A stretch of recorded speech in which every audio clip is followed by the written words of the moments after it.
hora que for, você coloca online. E já está transmitindo tudo. Entendi. Tá. Bom dia a todos. Good morning to everybody. That's a great pleasure to receive here the committee from Japan. Professor Itamura, Mr. Tominaga from the JICA agents that funding the genomic surveillance network from Fiocruz, and also the professor invited that gave a brilliant lecture last week in Rio de Janeiro, Professor Ito from University of Hokkaido. So the idea of this seminar, it's a discussion about mathematical modeling during outbreaks, and we have here also to get together in the seminar the group from the ESOP project, that it's an early alert for pandemic pathogens. And then we have also the contribution of Isabel Marcílio, that is part of the CDAX and gonna give the presentation about ESOP. We have also Andresa Alencar, that it's also part of the group of ESOP and professor of the Federal University of Pernambuco, the rural one. And then she is professor of computational science and also related to database research. And we have also Viviane Boaventura, that she is research of the Gonçalo Muniz Institute and also part of the ESOP, and did also a great work during the SARS-CoV-2 pandemic, evaluating the efficacy and efficiency of all vaccines that were used here in Brazil. So I would like to give an invitation also to Professor Itamura, a former research from NIID, and he is the responsible responsible for the academic and scientific discussion about the whole project during the interaction between the research from Japan and also from Brazil. So a very warm welcome to everybody. So we would like to invite our first speaker, Isabel Marcílio, to talk about our project ESOP.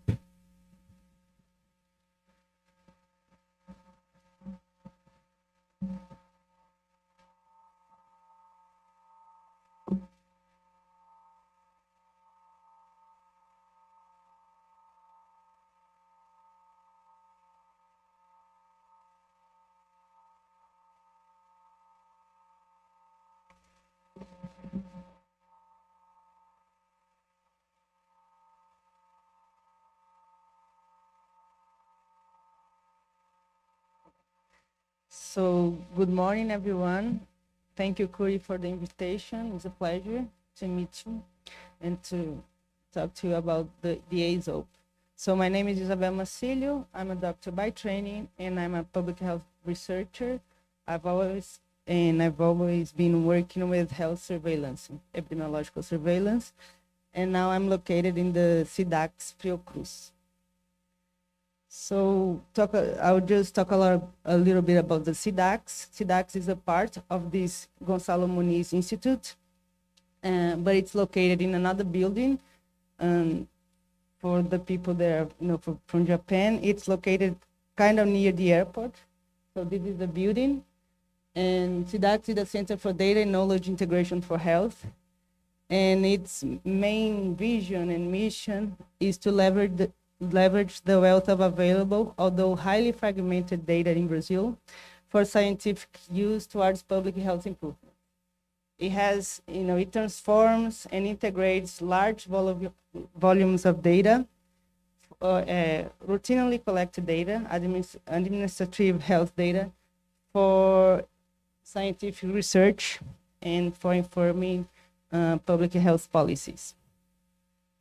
Brazil has this really wealth of data, of administrative data, and since you have the SUS, and the public health system, which seeks to provide health assistance for the whole population, which is a large country, so we do routinely collect a lot of data that SIDAX has developed some tools and some protocols to integrate this data while maintaining privacy and data protection and abiding to very strict ethical rules.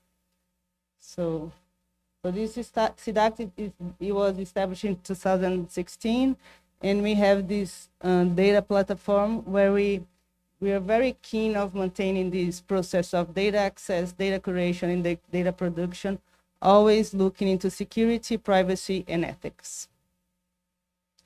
And by integrating and using this data for scientific research, we have published a lot of papers looking to, different, you can see like primary health care, social protection, vaccine, efficiency of vaccines, and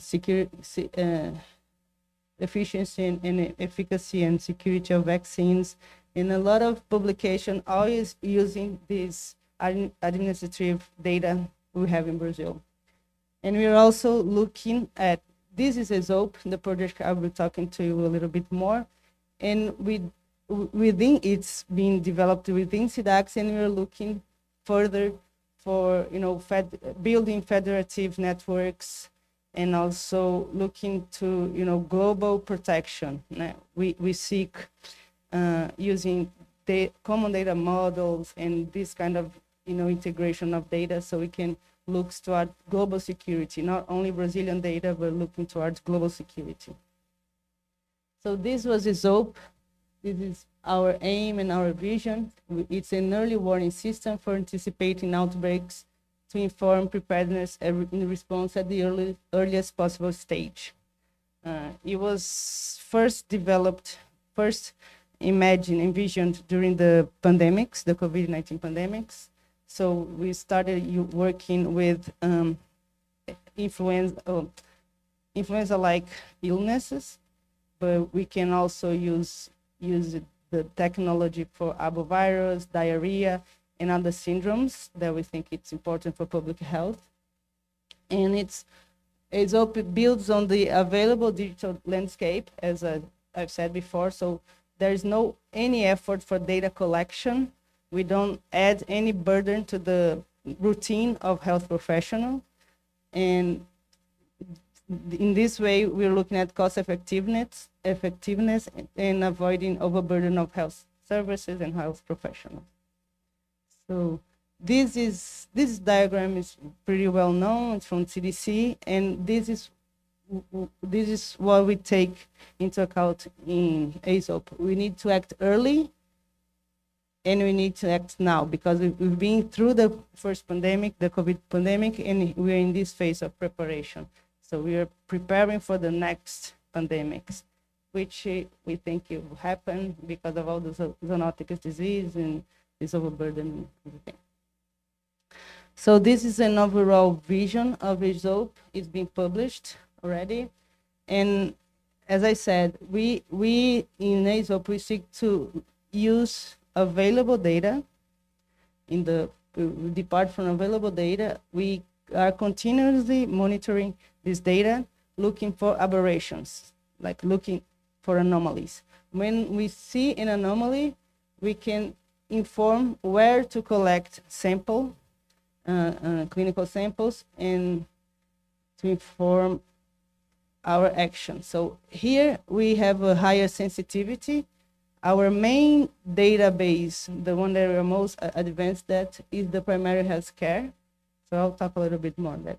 So we are monitoring all attendance, all encounters in the primary health care, and looking for anomalies. Here we model using the EARS or EVI or some GLM models as well, and some machine learning models.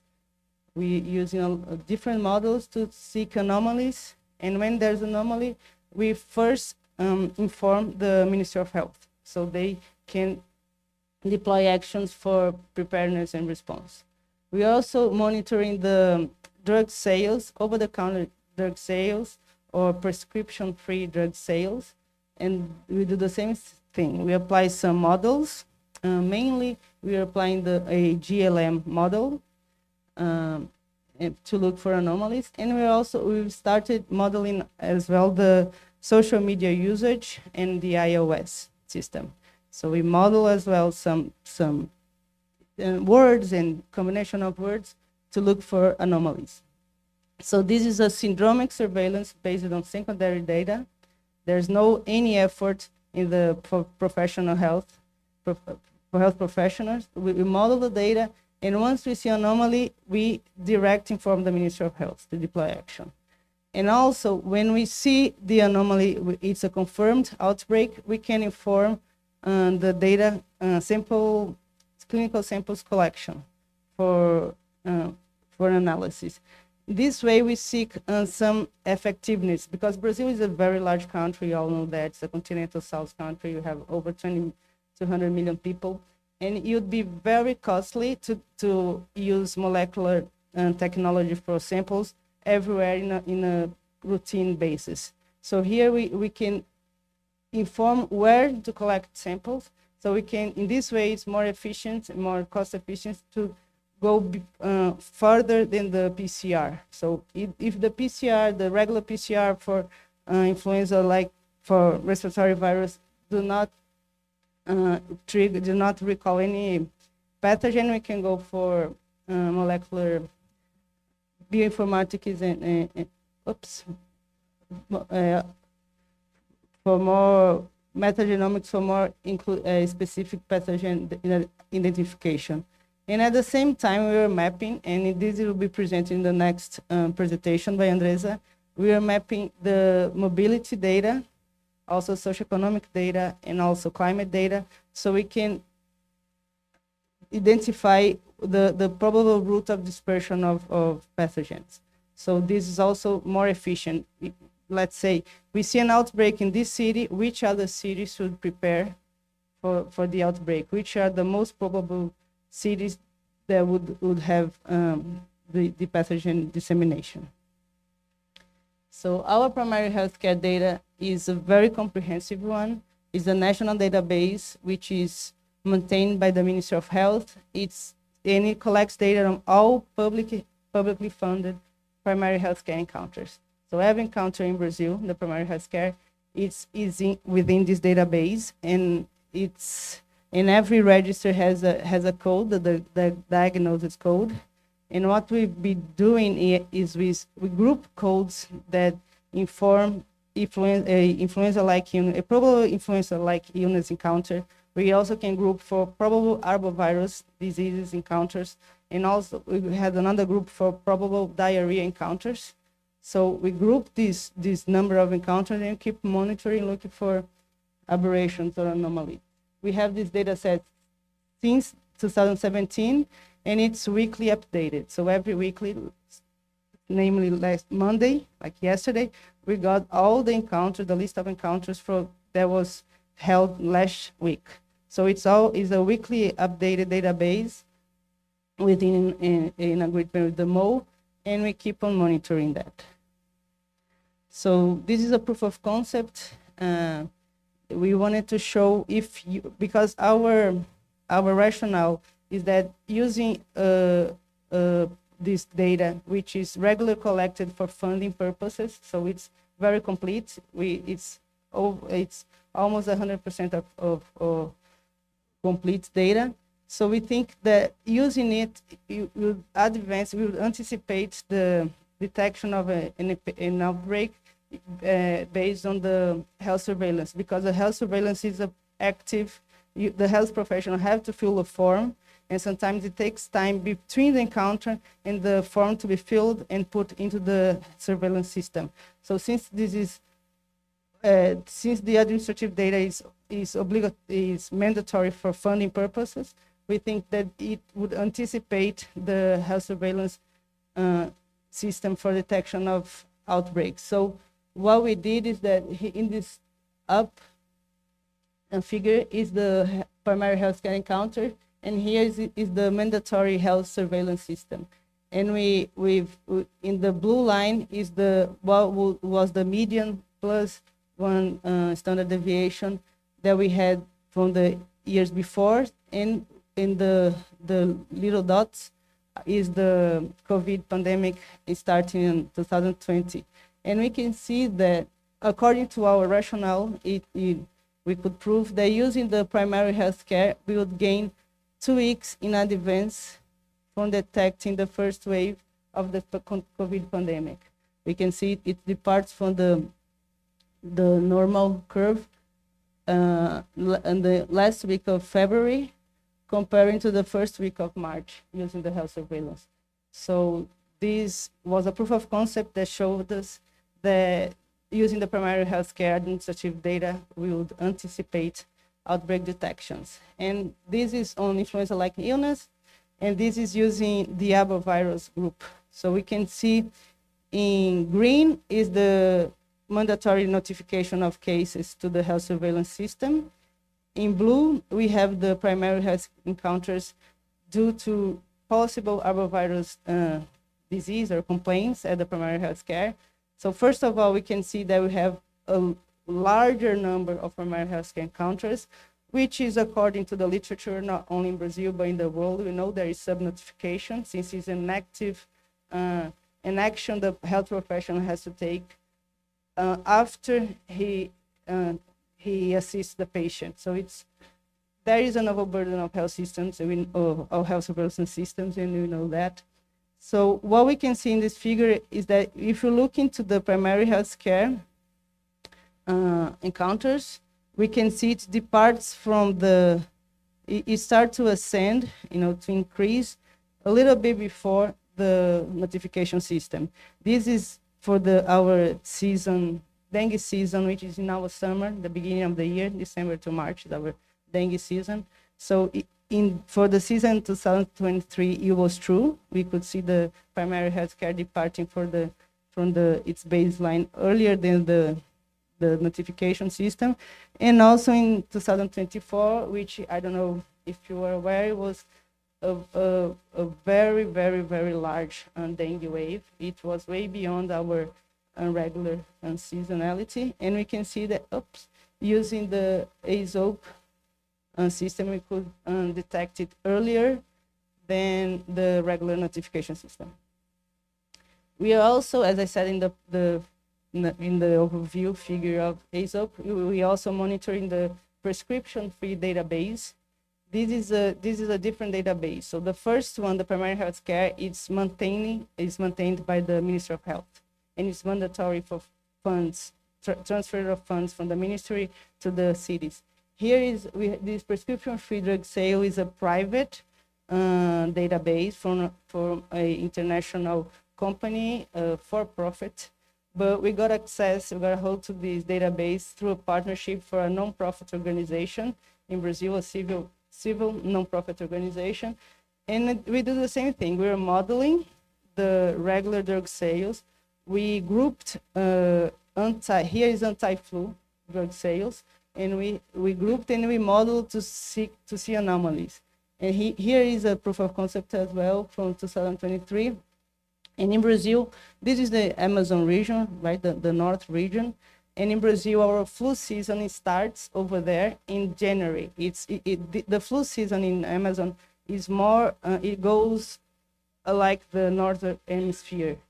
So in our summer, this is where the flu starts, and we can see the prescription-free drug sale go departing from the normal in February of 23. It's goes along with what we know from the epidemics of flu, and then in March it starts spreading all over Brazil. Then in June, which is our winter, it remains with some anomalies in the southern and southeast region, which is our coldest regions in Brazil, if I can say it's cold, but it's our not so warm region in Brazil, and then it completely goes away, it fades away, the outbreak. So it's also a proof of concept that showed us that yes, we can model the occurrence of outbreaks using this database. And then this is the third, like say, tripod of ASOP, is that although it was first developed and imagined within the academia, within Fiocruz, we always are seeking it to be adopted by the Ministry of Health. It's an academic project, but it's very, we really seek it to be used for health surveillance purposes, for protection, global security, and all that. So we've partnered with the Ministry of Health since the departure of the project. Here is our last year's workshop. It has representatives from municipalities, health departments, and state health departments, and also the Ministry of Health, and a lot of people from academia as well. And in last year, in 2003, it was an idea of the Ministry of Health for using ASOP in the Amazon region, since we know the influenza outbreak would start there in the Amazon region. So it was an idea of the Ministry of Health for us to conduct a pilot study, and we did. We've met with the people with the Amazon State Health Department, and we started this pilot where we were sending every week we would send a signal of yes, there's an outbreak, no, there's no outbreak, to the municipalities there are 62 municipalities in the Amazon state, and they would answer us, yes, you're correct, no, you're wrong, something like that. And this is a pilot study. We are now, we have already gotten a lot of qualitative feedbacks of, yes, it did anticipate, it increased our communication network. We could use it for providing the oseltamivir, the anti-flu, antiviral drug. It was used to distribute oseltamivir for the municipalities and all. We are now starting the statistical analysis of data, so we can really understand and further calibrate our models, because this is our goal, further calibrate our models. And this is what's happening now, this analysis. So this is a brief overview of what we're doing, and I'd be glad to answer any questions you have.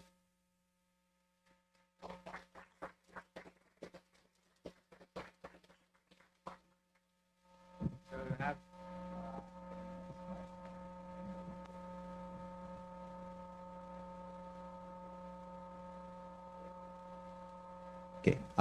Thank you very much for a nice talk. Very nice. I'm very interested in about the database. So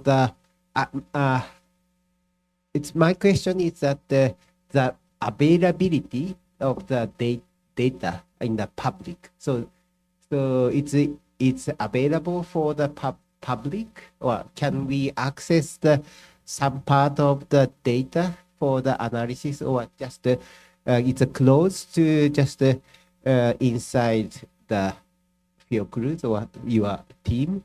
The data we are using is weekly updated basis data. It's closed. It's our team. We got an agreement with the Ministry of Health, and we use it. But the Ministry of Health of Brazil has some transparency goals, and they have this DataSUS, which is the department for handling digital information in Brazil, health information in Brazil. And there are plenty of available data. But for instance, the primary healthcare data, they only provide grouped by month, not week, as we do. And it also takes some time, because there are some, since it's for funding purposes, they do a lot of auditoria. They go through this data really correct before publishing, because it's for funding purposes. So but it is available. But our data is not available. You had to go to ethical committee and everything. Oh, okay, thank you. And another question is about sampling, and then So how do you collect samples? So because to make a good statistics, then sampling is very important. Maybe sometimes we have sampling bias or something like this. So what about these kind of, can you tell me about some collection part? This is Ricardo Cruz's knowledge more, but what I'd say is our goal is to, since we have it's fully, the ASOP fully implemented in a very smooth relationship with the health secretariats and the public health laboratories. We seek to collect data from where there's an outbreak, so we can characterize. But I'll tell you, they work with pools of tens. And do you want to talk about this? Do you want to answer this? So the first idea, it is syndromic driven. So you go directly to the place, to the spot that it has really the signal of outbreak. So since we understand where it is, then we collect 100 samples, and then we do the pooling of 10 to 10, and then we do a kind of metagenomic to give an idea about the reference landscape of pathogens that are circulating. We do this because we know that during outbreak, normally the diagnostic test in a lab has 20 to 30% of the pathogen that is giving this outbreak signal. So if we have 20, 30, and then we have 100 samples, then we can correctly identify the pathogen that are circulating in this region. Okay. You wouldn't ideally be a sample, like a random sample, like something like that. It would be the first 100 cases that we get. So, and then we know, oh, in this outbreak here is due to influenza. Like we had them in Amazon, in Manaus, during the outbreak. There was an outbreak, and they collect samples. And using the PCR, the regular multiplex PCR we have available in our public laboratories, they couldn't identify what was the virus, but using this method, they identify it was adenovirus.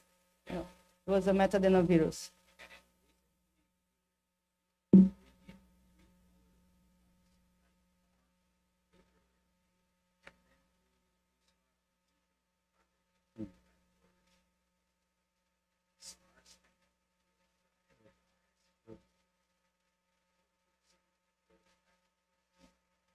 Okay, thank you.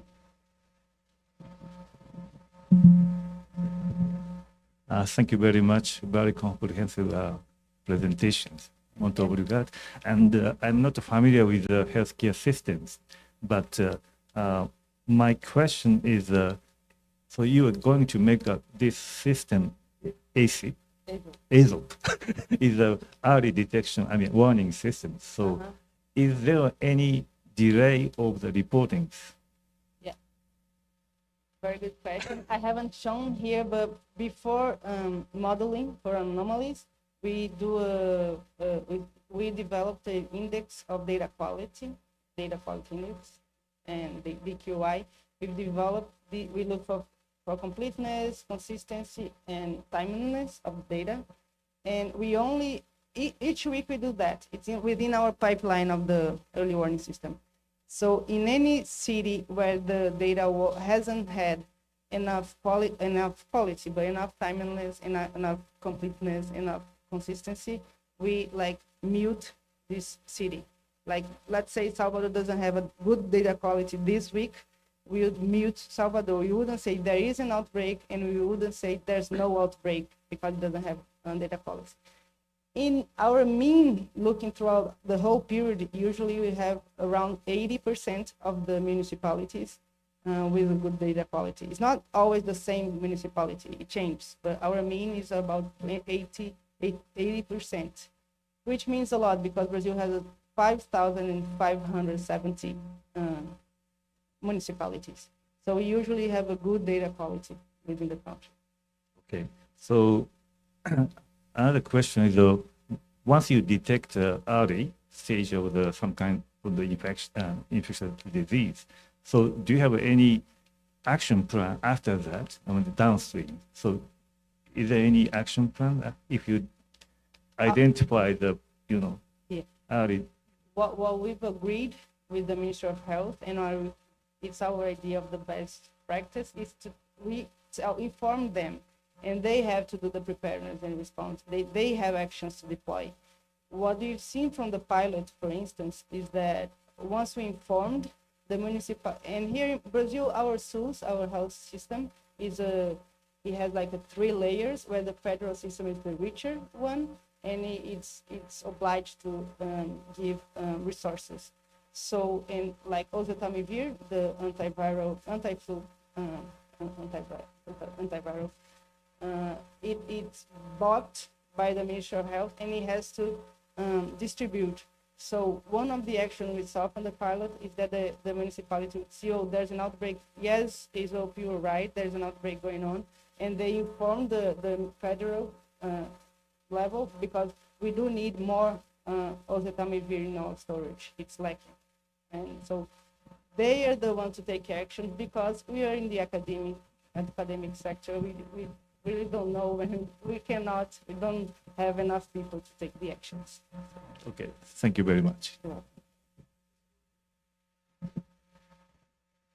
Thank you. So I have another question. And so in the early phase of the pandemic or epidemic, so it is we are so maybe it is important to conduct contact tracing, so to know who infects whom or something like this. So, and then from such a, if you have such a data, then we can calculate generation time of infectious disease or something like this. So, and then does your database or contain such kind of contact tracing data, who infect whom, or who, what is the onset, when is the onset of this person or something like this? No, we don't. Our data is aggregated, and this is part of our ethical agreement with the MO. We only get aggregated data. So what we know, I know that in this week I had 10 people seeking attendance for influenza-like illnesses. So I only know that. So I have 10, I have 20, and I have the age group and the city. That's all we have. This contact tracing is very important, yes, but this is part of the health surveillance within the municipality to do. But of course, we can, for academic research, we can do this kind of study using either like phylogenetics and stuff like that. But within ESOP, we only have aggregated data. Our only goal is to detect the outbreak. Okay. Thank you. Is there any team to do some kind of the active surveillance, which he mentioned? Not you, I mean. No, I think yes, and also his team has done a lot of it. You do? Mm.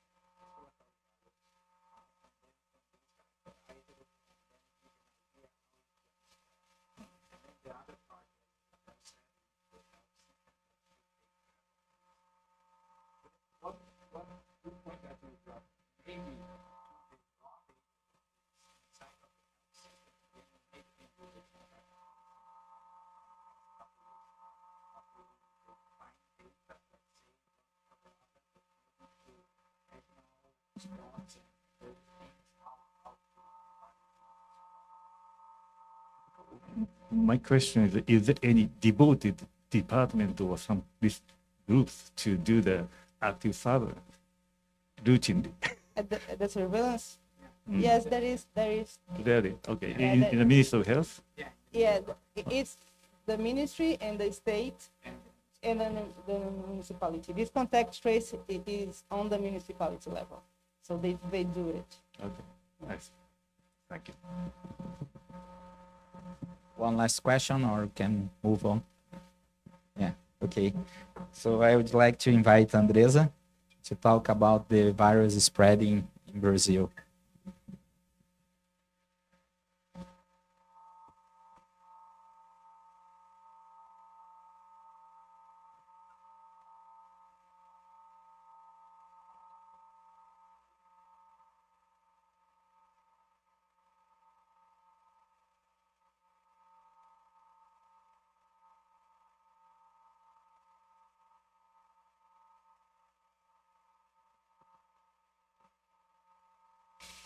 Good morning, everyone. Today, I'm pleased to present to you our working on optimizing pathogen surveillance using mobility data patterns in Brazil.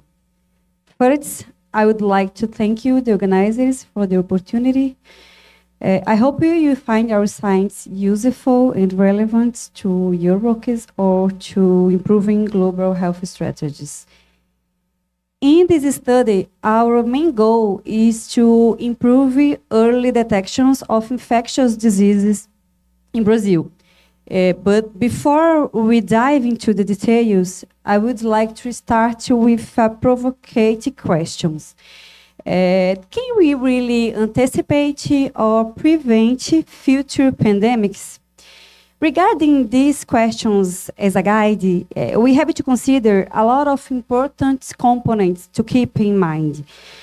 So let's take a look at the key components of outbreak prevention strategies. As you may know, the goal here is to detect outbreaks as early as possible so it can be quickly contained before spreading. We have the traditional methods that are like daily or weekly disease countings. It helps to identify unusual patterns like presented by Vivian, but may miss the early stages of an outbreak. We have also prediction tools like hotspot mapping. These methods aim to forecast outbreaks, but can sometimes, unfortunately, be inaccurate. And we also have the syndromic surveillance. It monitors healthcare visits. We can catch unusual patterns, unusual symptoms, patterns early, allowing for quicker responses. But today, I would like to focus on the sentinel surveillance.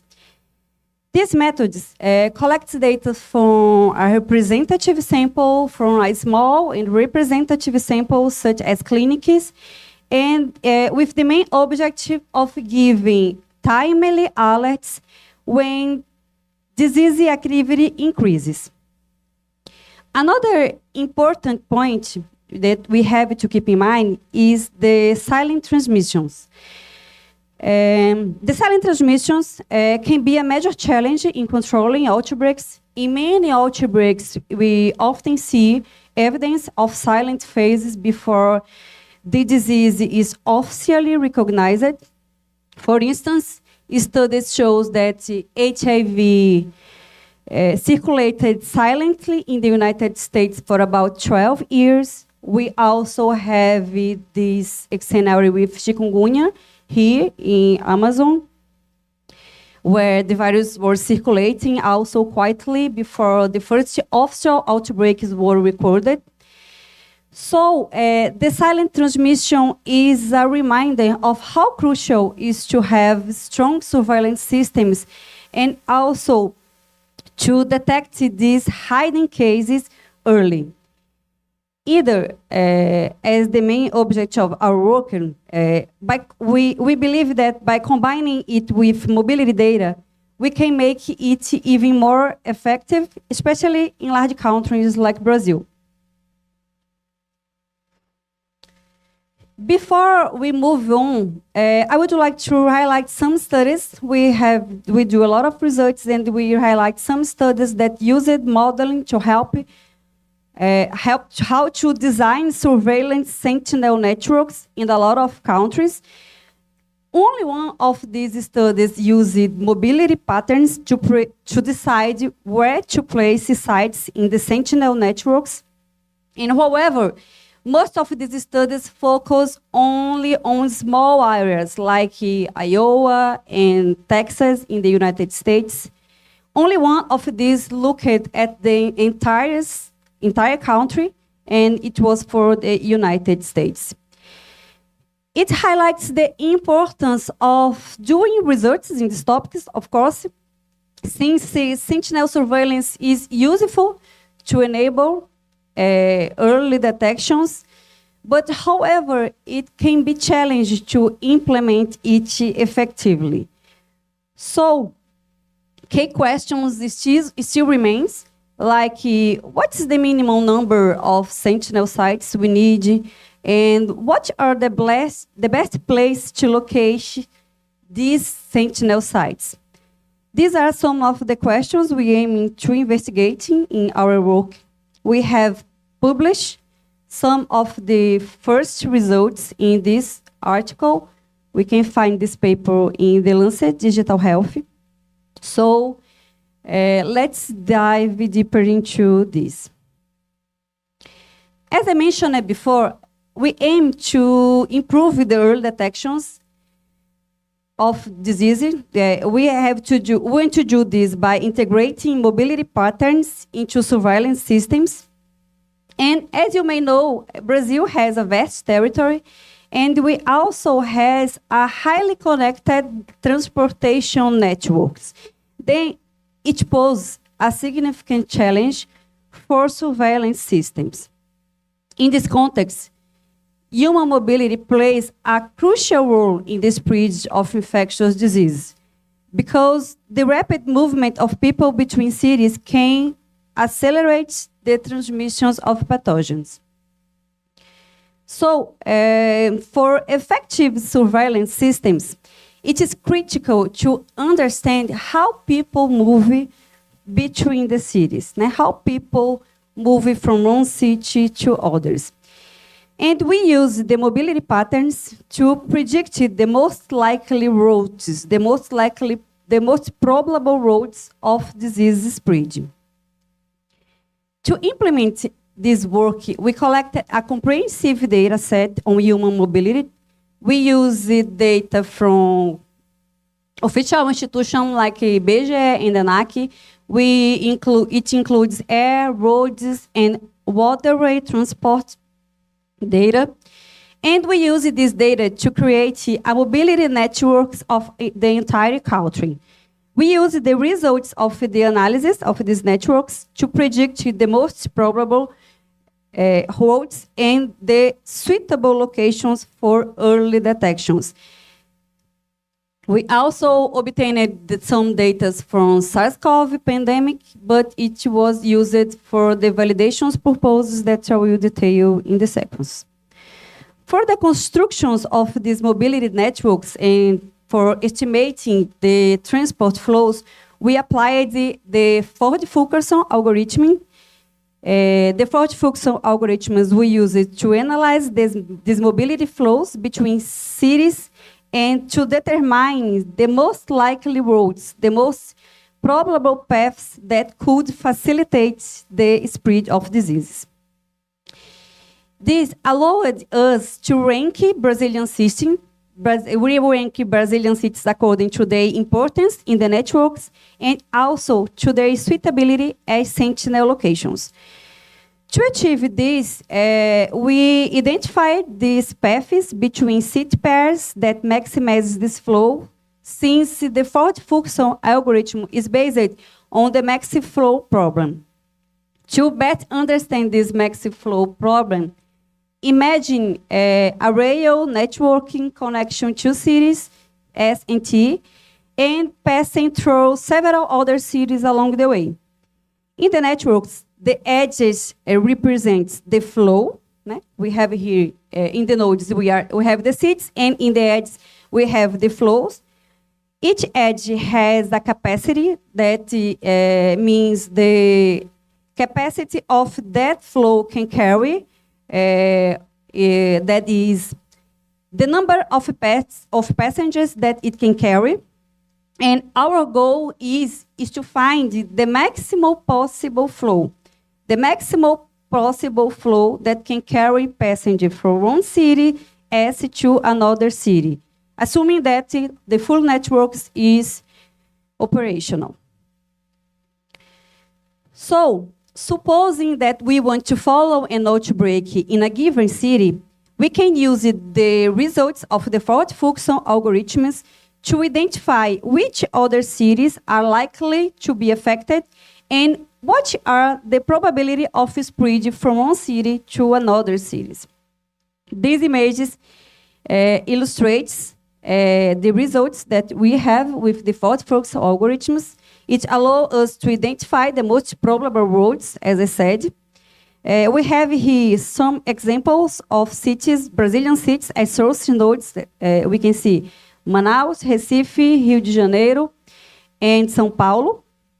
In yellow points, we see the cities that are marked as first steps, and the dark blue connections are linking the source city to the first step ones, and the white blue, the soft blue links are linking these first step cities to the second steps. Also, the mobility-based model enables a redesign of the current Sentinel networks while keeping the same number of municipalities. The actual Brazilian networks consists of 199 municipalities with Sentinel, the 109 municipalities with Sentinel units. These selected cities currently capture 50% of the mobility patterns. And our model predicted that if we switch the locations of 111 Sentinel cities, we can improve the results about 30% in the mobility coverage. So we can enhance the mobility coverage to 70%. In this figure, we can see these results. In yellow are marked the cities that are presented only in the actual networks, the actual Sentinel networks of Brazil. In blue, we have the mobility-informed cities, and we have in red the cities that were informed by both our model and the current networks in Brazil. We also made a comparison between achieving the maximum mobility and population coverage. It shows that population size alone does not determine the maximum human mobility coverage and vice versa. Mobility does not determine population coverage. So we see that we need to actually use this additional data, like mobility data, to implement this kind of systems. We have to use this additional data to inform the design and planning of more effective systems. And to validate our work, we compared the predicted routes of our model with the actual data from the early stages of SARS-CoV pandemic in Brazil. We analyzed the genomic data provided from Candido's study, and we reconstructed the phylogeographical inference, remapping the dissemination routes at the municipality level. In the phylogeographical validations, our work accurately mapped 51% of the cities affected by the first clade and 60% affected by the second clades. In this figure, we can see these results considering São Paulo as the source. We can see here in figure C specifically the cities connected by blue links representing the first steps of our model that agree with the spread conducted with the phylogeographical reanalysis. And in gray links, we represent here the remaining first steps connections between cities that were indicated only by our model. We have similar results for Rio de Janeiro, with 49% that covered in the clade 1 and 58 covered in the clade 2. And the same patterns here in the figure F, as we can see in blue links, when our model agree with phylogeographical roads, and the remaining 1 links in gray. In a second validation, we considered the genomic data of the gamma variant in Manaus. We considered 3 entries, 3 periods of entries, to verify whether our framework would recapitulate also the geographical spread of this variant. In this table, we can see that most cases were concentrated in the cities at first steps, originating from Manaus, of course, and as the gamma variants further spread, we can see a large proportions of cases emerging in cities in the second steps. This supports the consistency with the mobility patterns that we obtained of our model, like we illustrated again with the Manaus as a source.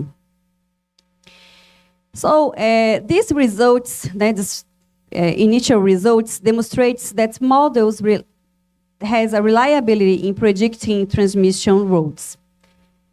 And now that we have seen the main results, we can highlight some outcomes. We can highlight the main impacts of these studies. One of the main outcomes that I highlight here is the potential to improvement in Brazilian existing surveillance networks. We could see that by strategically repositioning the current Sentinel sites based on human mobility data, we can have a significant improvement in the mobility coverage without expanding the number. This means that without adding more Sentinel sites, we could increase the network's ability to detect emerging pathogens. And by optimizing these locations of Sentinel sites, we can have best results based on how people move from one city to another. Also, our findings have a significant impact for public health. This approach can help to inform public health policies and make the detection systems more efficient. For instance, by predicting routes of spreads, the authorities can allocate resources more efficiently and act faster to contain future outbreaks. In conclusion, our study shows that human mobility can play a vital role in optimizing surveillance. We also see the ability to predict routes of disease spread based on how people move allows for more targeted and efficient surveillance strategies. Then this approach not only applies to Brazil, not only enhances pathogens detections in Brazil, but also offers a model that could be applied in other countries with similar challenges or no, since it can be adapted to each country's reality and must effectively inform the design and placement of Sentinel sites. Before we finish, it's important to highlight that we have valuable contributions, we have significant results, but the problem is not completely solved. There is still a lot of work to do. For example, we are now working on integrating the results of the fault function algorithms analysis with meta-population models that also consider the silent transmission phase that we discussed before. We are also integrating socio-environmental determinants of disease that is a key data source to be considered, especially when studying spread of diseases, spread of respiratory diseases specifically. And we also investigating how to make this algorithm more not efficient, but more fast, because it has a very huge computational cost, and we have to do more thinkings and see how we can be how we can have the same results in early time or in a real time or closer than real time. So, in finishing, I would like to acknowledge my colleagues, and we have a very big, very qualified and interdisciplinary team working in this topic, and I would like to thank you, the entire team, and our partners for their contributions in these results. If you have any questions, I would like to discuss further, and I will be available along the day and during the Q&A sections too. Thank you very much for your attention. Thank you, Andresa. Questions?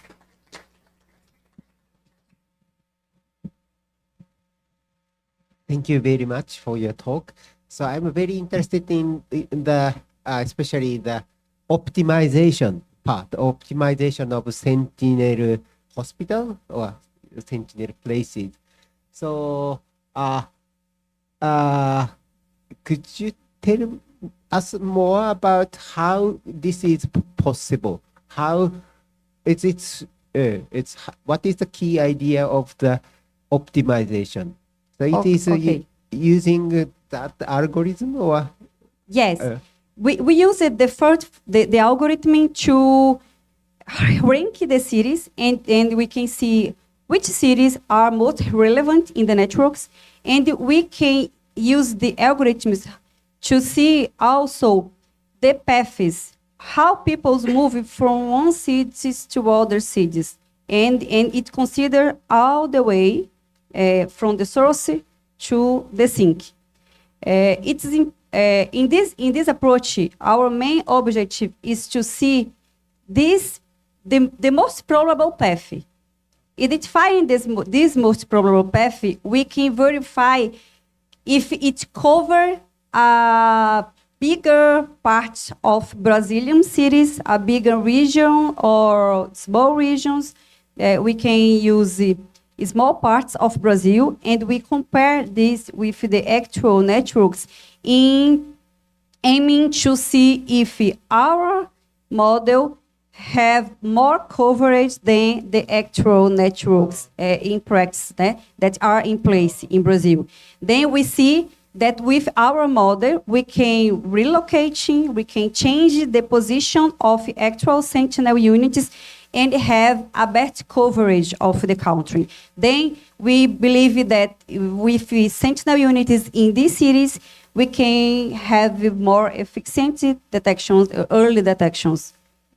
Okay, so that you are looking for some kind of hub exactly. of the network. Yes, exactly. And then, okay, so then how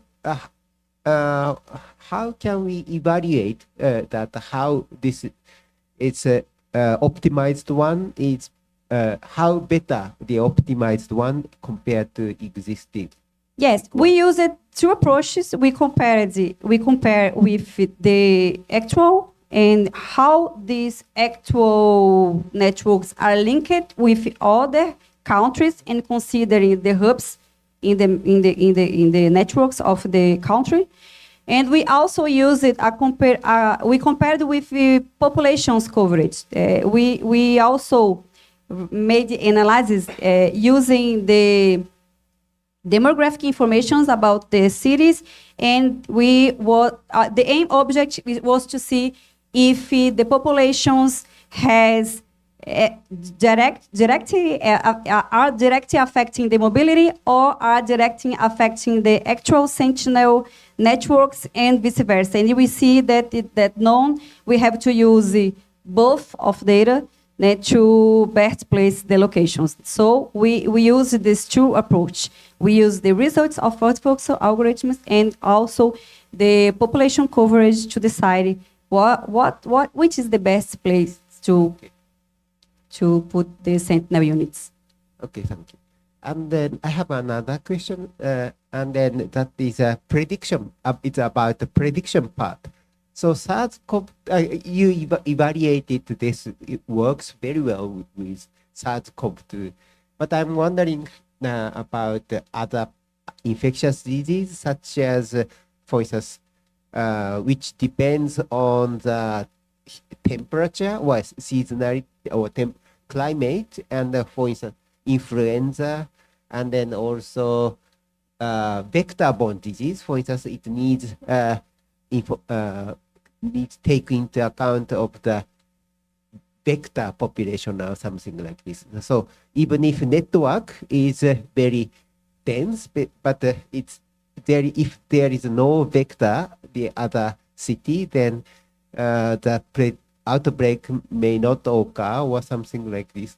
And then do you have any plan to cooperate or include such kind of other factor Yes. than transportation?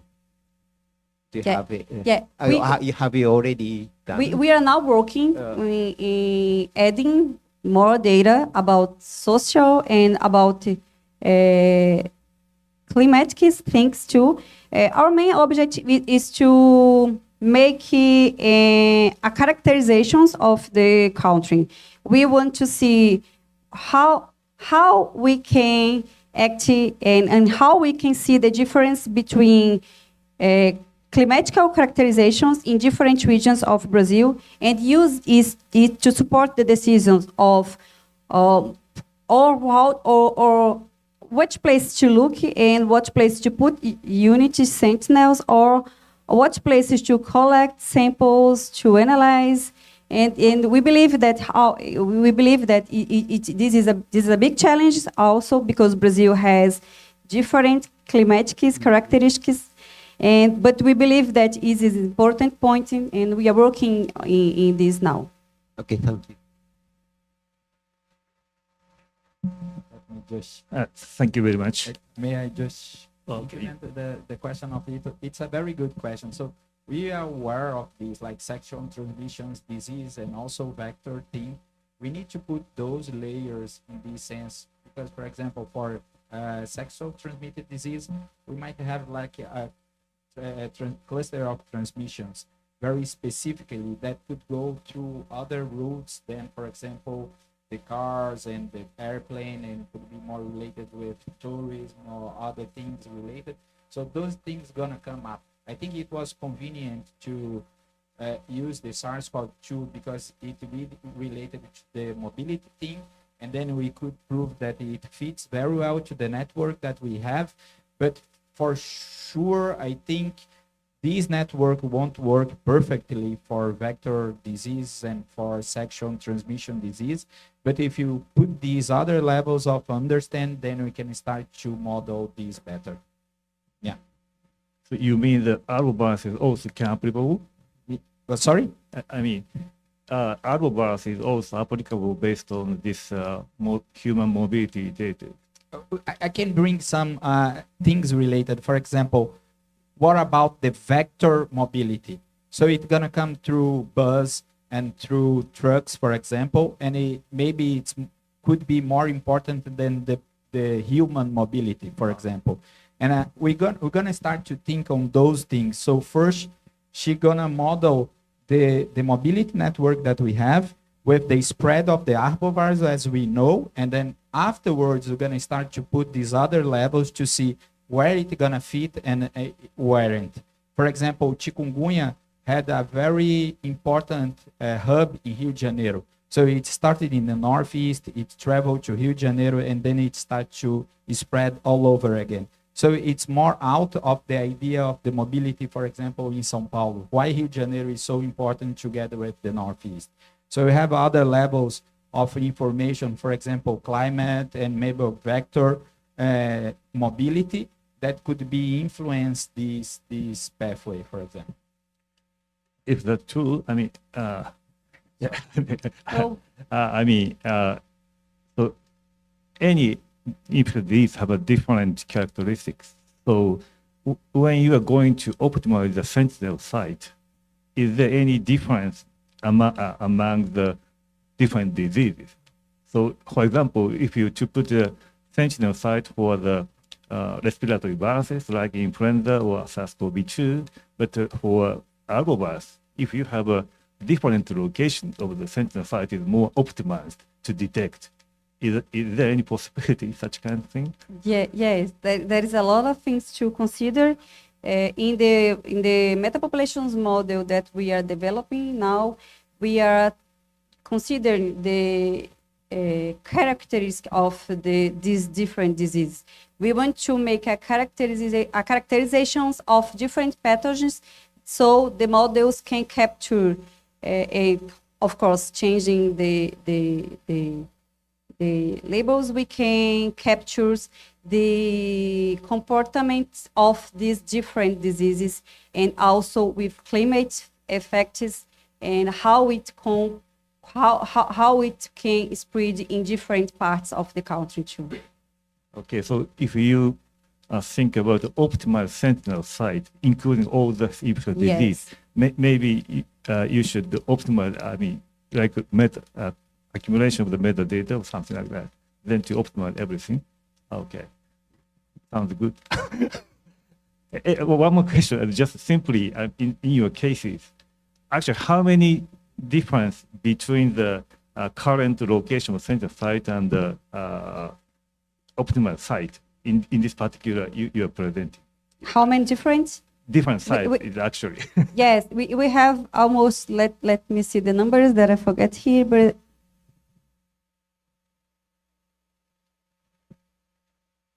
and we have 50% of coverage in our model. In the current sentinel networks, and we can use our model to have more 30% of improvement. Then this is not a big number, but the main outcomes here is that we identify if we change the locations with the same units. We cannot. We don't need to add more sentinel sites, but only change the position of them. And we are not talking about number of sentinel units, but how the mobility can influence in the locations to place these sentinel units. And this is the big deal. If you remember how many sites are? Yeah. Is it 5? Yeah, so if you optimize this according to this data, actually how many sites should be relocalized? Yeah, so different locations, how many numbers are actually? About 40%. Yes. Okay.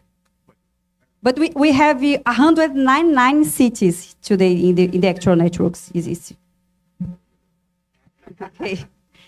Thank you very much for your attention. It's just because our Sentinel network is based on they are volunteer to be part of the Sentinel network. So you have a very dense Sentinel unities in São Paulo, for example, but if you go to Amazon, it's very hard. So the idea is to change, to kind of at least indicate, not oblige, but to have more sentinels in other places in a strategic spot. I think that in most countries, at least the ones we've looked at, it's more like this, you opt in to join the network, the Sentinel network, as literature showed and from what we know. So it doesn't have a rationale underneath it. You opt in the Sentinel network. That's how it works in Brazil. So in Brazil, every capital city has at least one, but usually two. And then richer, wealthier cities can opt in. They opt in because they have a university, they have some training sites and all that. So what we did here, we wanted to make a rationale. Where would be more intelligent to have and not adding any other site. So that's how they come up with the idea. And I just wanted to add that I understood your question about arbovirus, but we do not have, and actually I'm not aware of other places that do have a sentinel site for arbovirus related diseases. We have in Brazil the network of flu, which is part of the World Health Organization, the flu network from the World Health Organization, and we also have sites for diarrhea, for sentinel diarrhea. We don't, up to now, we don't have a sentinel for arbovirus. You'd be, if the Ministry of Health thinks it's important, then we would make a study like that and join everything, but we don't have yet, and I don't think we will. I'm not sure.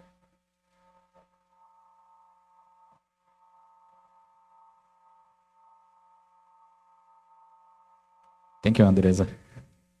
Thank you for the questions also. I would like to invite Viviane to present her data on SARS-CoV-2 vaccine evaluation.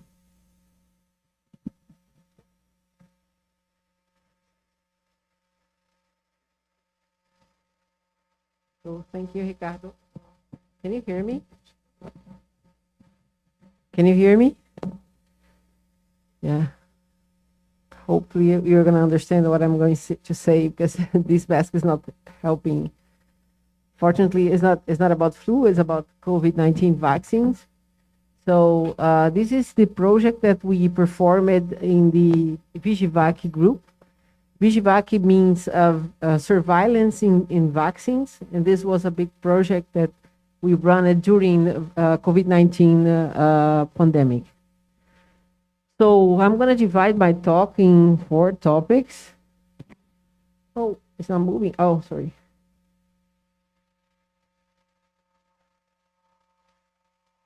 Really? No.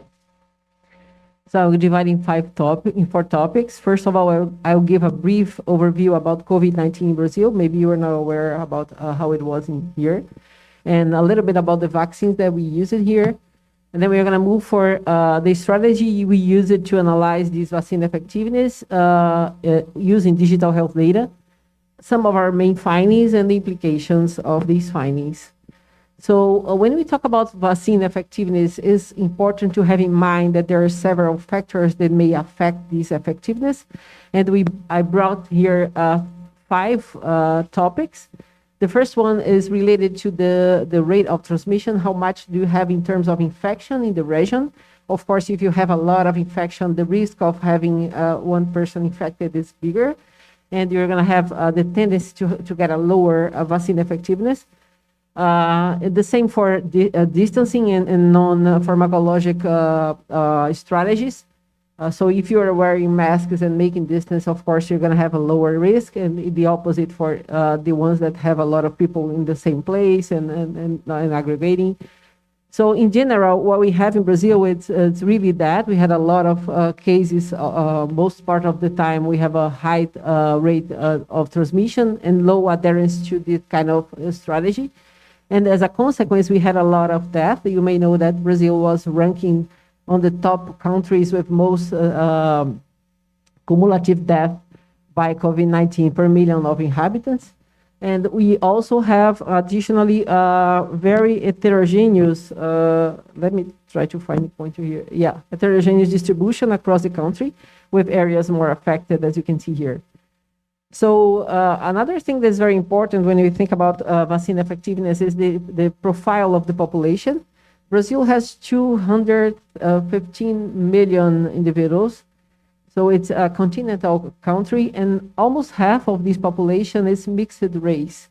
So we have a very heterogeneous population in terms of genetic backgrounds, and of course this influence in the way we answer to the infections and to the vaccines. The other topic that we may know is that we had here 5 the ancestral and 4 variants of SARS-CoV-2 circulating here. And some of them, like Omicron, everybody knows that is very capable of escaping from vaccine protection. And we also had the gamma. Actually, we were one of the first countries to describe the circulation of gamma in the country, and it was responsible for several and hundreds of deaths. The other thing that we have to consider is that we had here 4 different vaccines being used in the country from 3 different platforms. We have inactivated vaccine, viral vector, and mRNA. The inactivated vaccine that we used was the CoronaVac from the Sinovac. This one was the first one that we used here. We started the vaccination campaign in January 2021. And at that time, we used that vaccine mainly for the elderly people. Lately, of course, the younger got the vaccine, but in the beginning was only for the elderly. Then came the viral vector vaccine from Oxford that here was produced by Fiocruz, and that's named Shadox. This vaccine was given initially mainly for the healthcare professionals, but we also had elderly and young people receiving this vaccine lately. And then we had the Janssen and the mRNA vaccine. Here, the mRNA vaccine that we used was the Pfizer one, the BNT. And this one was the vaccine most used for booster doses. So most of the data that will present about booster dose will be with mRNA vaccine. One interesting thing to say is that Brazil got rapidly reached I think in June, we had a very good coverage of these vaccines in terms of first series. We had by now, 85% of the population received 2 doses of these vaccines, but the coverage for the 3rd dose is about 50%. Well, what we did to analyze the vaccine effectiveness is that we got 3 different databases, and we linked these databases. So the first one is the vaccination. It was provided by the National Immunization Program. So here we have the information about what type of vaccine, with what dose, when this vaccine was offered, and for whom. We had the influenza-like illness database, that is the ESUS Notifica. This one, we got information about the infection or symptomatic infections.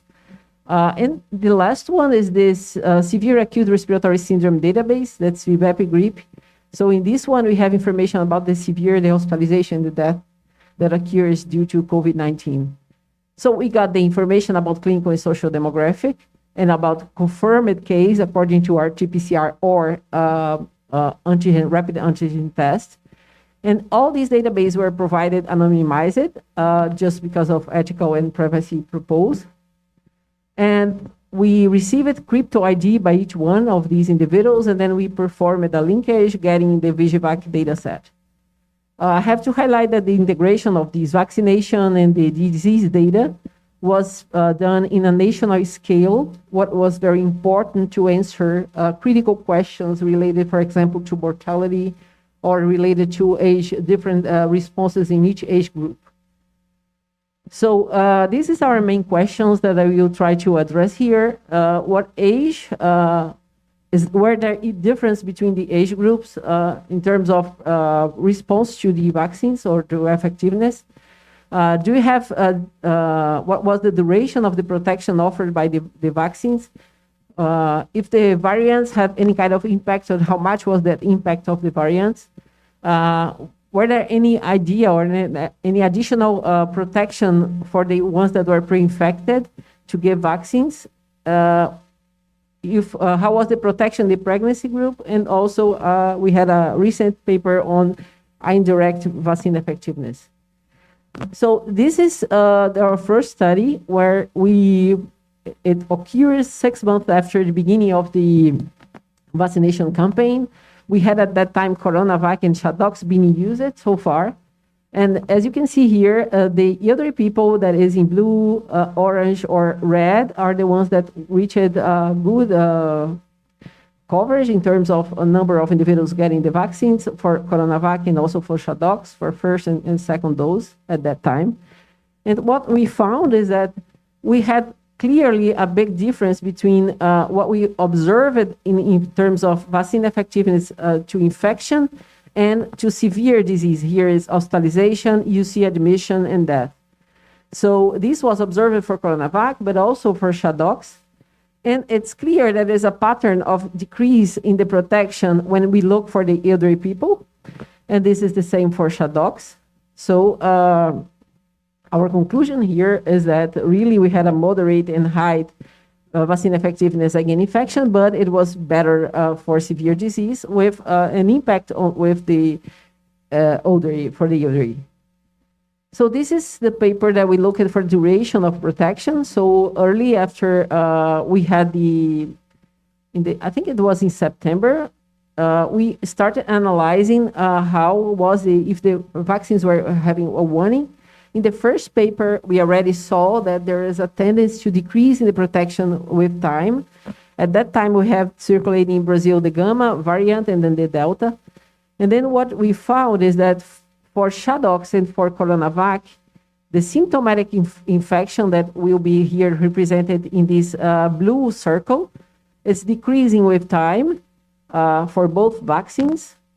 But the hospitalization and death was also reducing in that moment. So we had the red circle here representing the severe disease. And we had here the rate ratio showing that there is increase overall and by age group. And the same pattern was observed with Coronavac, here looking for vaccine effectiveness and showing that the vaccine effectiveness was decreasing for all age groups and was more expressive for the ones with more than 80 years old. So what was interesting in this study is we had the opportunity to cross these data with the ones from Scotland.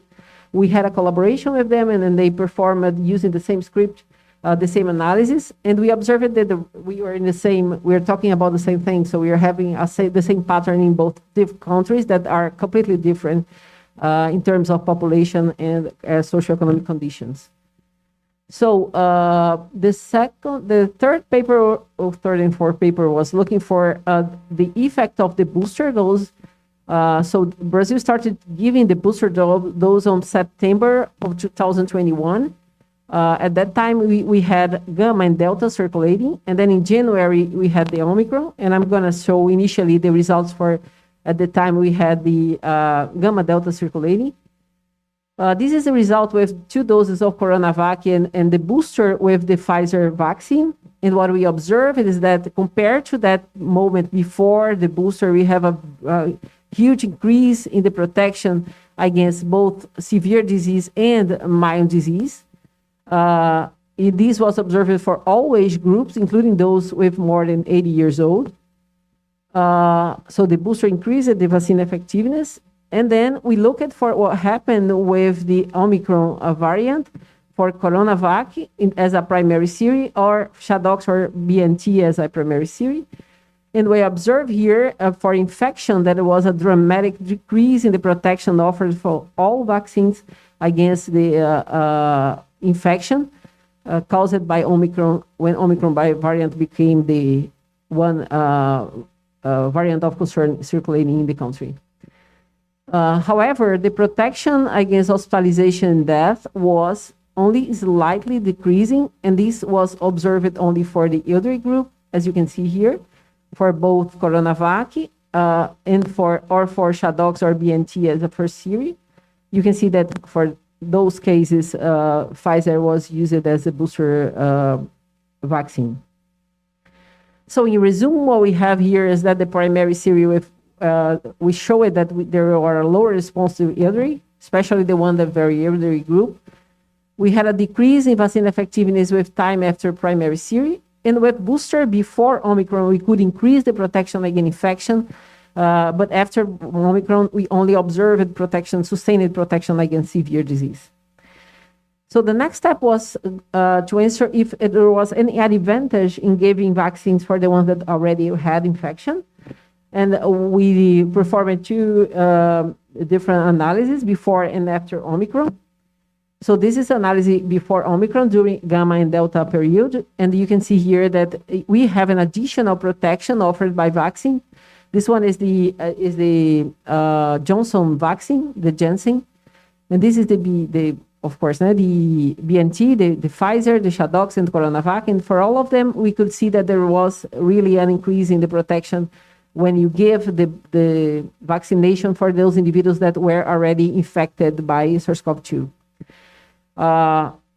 We also observed with Omicron the same impact in terms of protection against infection, but the protection against severe disease persisted elevated. So vaccine do offer additional protection after previous infection. So we also analyzed what was the vaccine effectiveness in special groups such as pregnant, adolescent, from 12 to 17 years old, and from children from 6 to 11 years old. And this was observed pre-Omicron and post-Omicron. This is the results for only for severe disease, and we observed that the protection for pregnancy was about 80% before Omicron, and this protection of almost 70% was compared with primary series of Coronavac in pregnant that received Coronavac plus booster with Pfizer. And we also observed here that the adolescent had a protection of 80%, and they were most vaccinated with Pfizer. And the Coronavac, that was the vaccine most used by the children, we had a protection of about 60%. This is the last result I have here.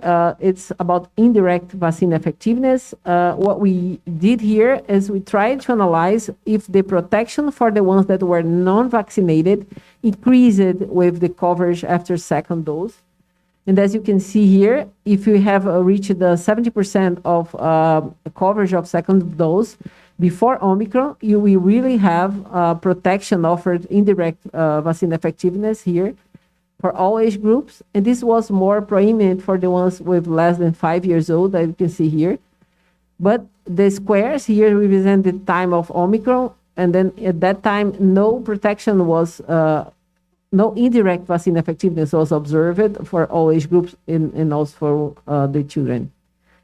So no herd immunity can be achieved in times of Omicron in terms of having people non-vaccinated protected when you have more than 80% of the coverage of the vaccines. So these are main findings. In resume, we used 4 different vaccines, and we could demonstrate that there was a huge protection against severe disease and also against infection.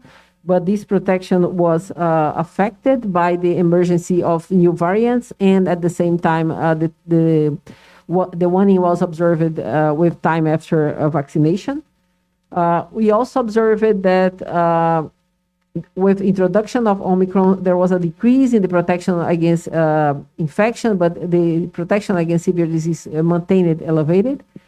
And the booster dose was able to increase this protection against severe disease. We had a good protection for pregnant children and adolescents using vaccines, and especially against severe disease. And the ones that were previously infected, they can get a booster or an increase in this protection when they receive vaccines. The important message is that the elderly group are really the one that we have to take care and to make a close surveillance, since they usually present a lower protection against vaccine, and you have to think about new vaccines that could modify that kind of profile that we have now.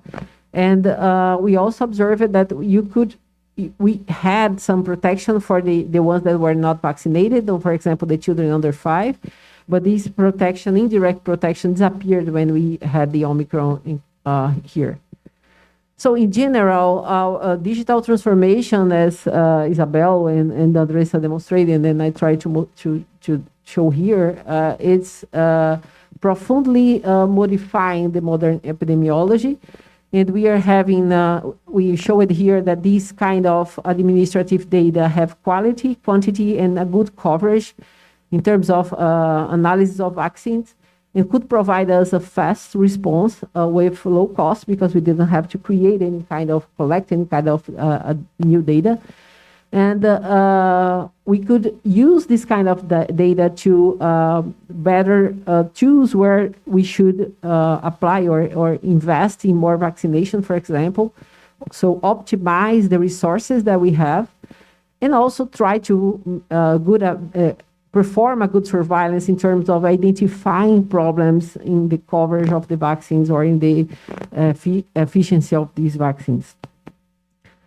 So these data were also important in terms of policy formulation. Actually, some of these studies were used by our national agency to dictate what kind of policy in healthcare, public healthcare will be done, and also was set by WHO. We also could, by this data, validate the heterologous vaccine schedules really works and protect people against infection and severe disease. And this was demonstrated in a very diverse population, which highlights that the effectiveness is very good in regardless of the genetic background. So in the end, we had the digital health integration, like we did here in Brazil, could facilitate that kind of large-scale studies. And again, that is an important strategy to answer questions that are difficult to answer in areas that we have rare events or a small population, so like mortality or dividing by age group, as we did here. So this is our Vigivac group. I just highlighted here some of, Manuel Barral is one of the coordinators of these studies. And we have Pilar and Tiago Cerqueira. Tiago, this was part of the PhD thesis of Tiago, and Pilar also worked with the data as a first author of the data of the pregnancy. So I think it's all. I have to highlight also the important collaboration of our friends, the Neil, Vital, Aziz, and Chris. And they performed the analysis in Scotland at that time. So I think it's all. Thank you.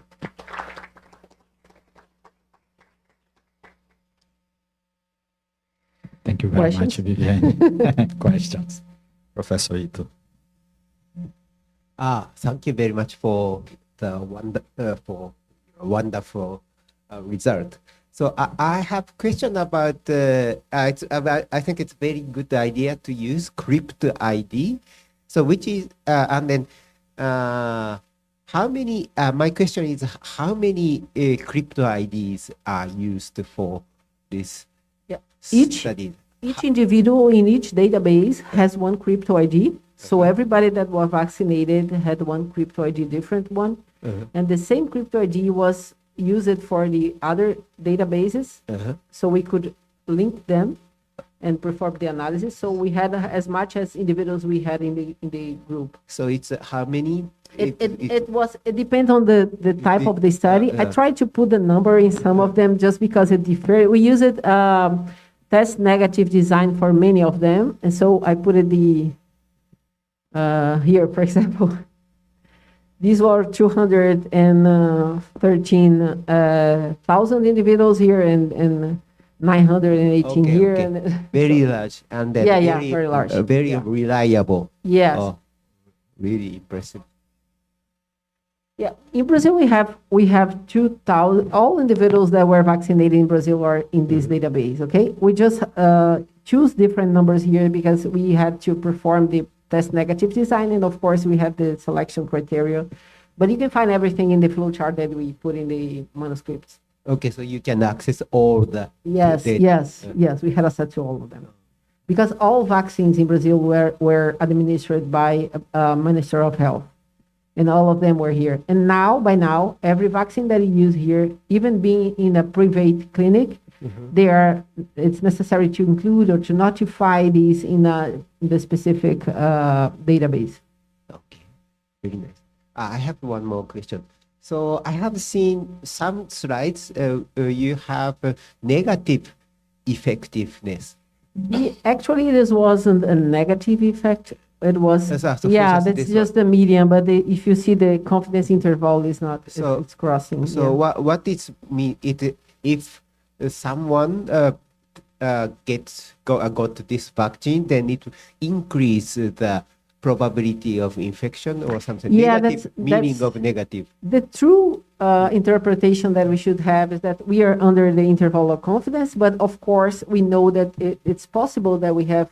But this can be related to other situations, not specifically because, just conclude. Right? Not specifically because the protection offered by a negative protection offered by the vaccines. Okay, we think that there are other bias related to this kind of identification, but by now what I can see is that we have a large interval. The interval of confidence here is big because we are talking about more than 120 days, and at that time when we did the analysis, we didn't have that much individuals at that time.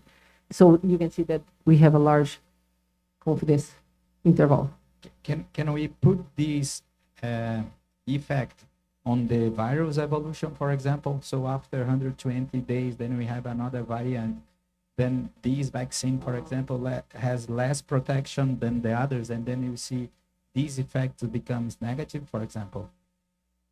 Okay. That's something that I really want to study with those data. I really don't think that it became negative. I really think that it was interval of confidence in terms of infection. But it's like no protection anymore for the new Yeah, variants that this we for have. sure. I don't think there is more protection. You can see that in the first weeks after the vaccination, we still have some protection, but it's dropping fastly.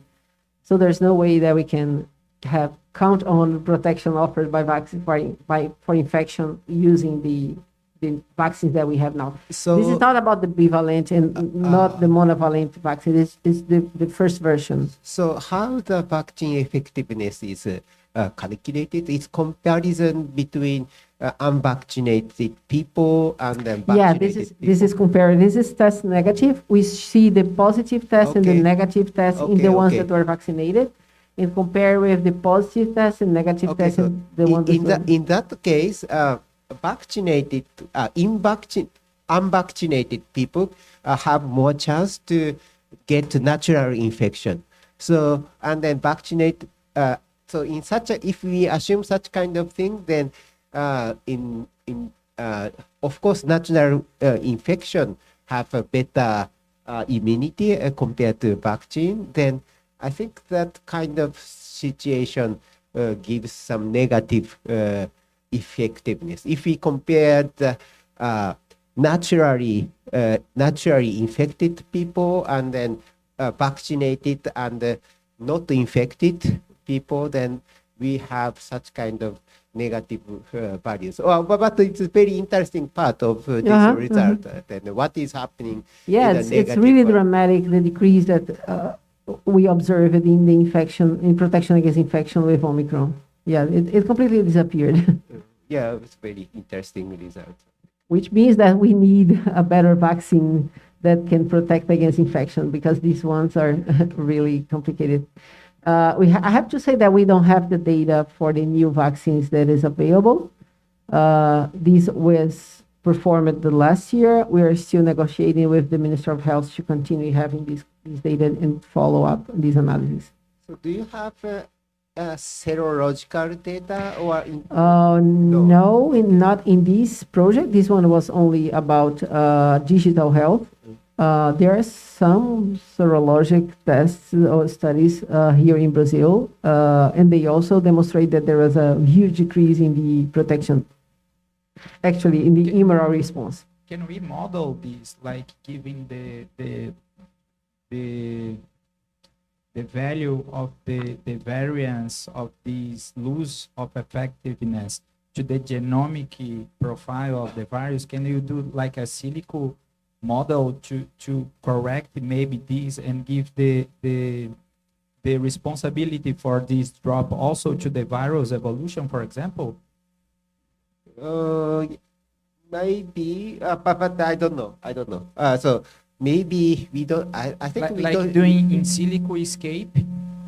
But it's Because we have the time frame that they have these data. For example, we know when they had the first vaccine, and then we know when they got reinfected, for example, and then we maybe correct. Just one thing here. This is a day since booster dose. It's not calendar time, okay? So we're not talking about the same time for everybody. That's for day. So this is okay. Yeah, but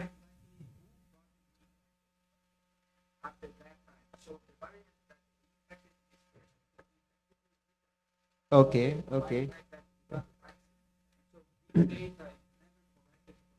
Uh, so, yes, but we don't need the genomic data itself. Just we need that. Maybe we can use that, but we can. I think we can make a more modeling using your this data without genomic data. But because it's a genomic data of different antigenicity, such kind of thing is a very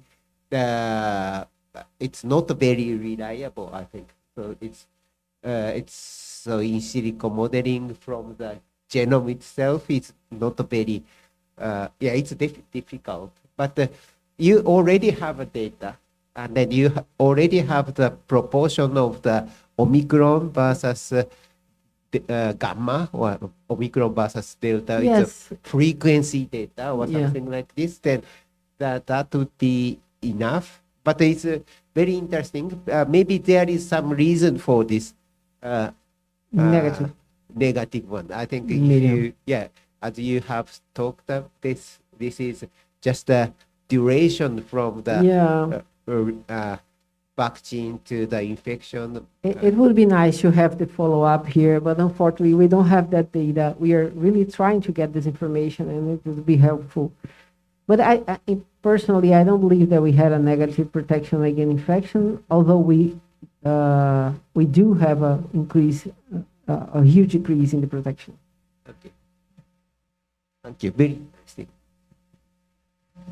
In relation to this, I mean, when you calculate the vaccine effectiveness, do you adjust the previous infection status? Yes. So therefore, your question probably not. Yeah, we and adjusted, consider. yeah. So therefore, although I mean variant infection, we don't know. I mean immune status, but previous history of the infection is considered to calculate, right? Yeah, we use it to adjust for previous infection and also other kind of, for example, we did sensitive analysis only including the RT-PCRs1, avoiding the because we have good and bad rapid tests in the beginning of the pandemic, so we did get kind of validation and a sensitive analysis. Okay, yeah. So my feeling is it's probably big confidential intervals, not so negative. But we need to, clarify it. Anyway, thank you very much for your very comprehensive review of the vaccine effectiveness studies in Brazil. It's very, very good, great. I'm very, very impressed with these data and the studies because in Japan we can't have such a database, so therefore we can't, calculate instantaneously. So it's a very, wonderful, study. So just let me confirm. In the early part of your talk, just first phase of the vaccinations. So you show the inactive vaccine show the more higher than the vector vaccine. Am I right? I mean, just one series. I mean. Thank you for this question. I will just go back and then show it again. If you look at the picture, you're going to have this kind of interpretation. It was a misunderstanding because you have to remember that we gave CoronaVac mostly for the elderly people and in a different time point from that one that received Shadox. Shadox came later. So it's not the same time and it's not the same. Yeah, so this one was later. So it's complicated. We cannot compare the vaccines. We cannot compare directly. Situation with the demand. Okay. Yeah. Thank you very much. It would be nice if we had the same time giving you the same vaccine for the same disease. It's a real world. Yeah. And there are, of course, different reasons even for the elderly that were included here. Probably they are different from the one that were included here. So maybe they had any kind of comorbidity or they were hospitalized and they couldn't get the vaccine at that time and got the vaccine later. So even in the same age group, we cannot compare.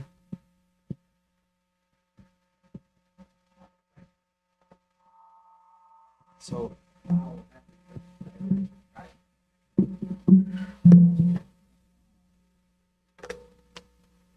we have the great pleasure now to invite Professor Ito for his talk. Thank you, Viviane.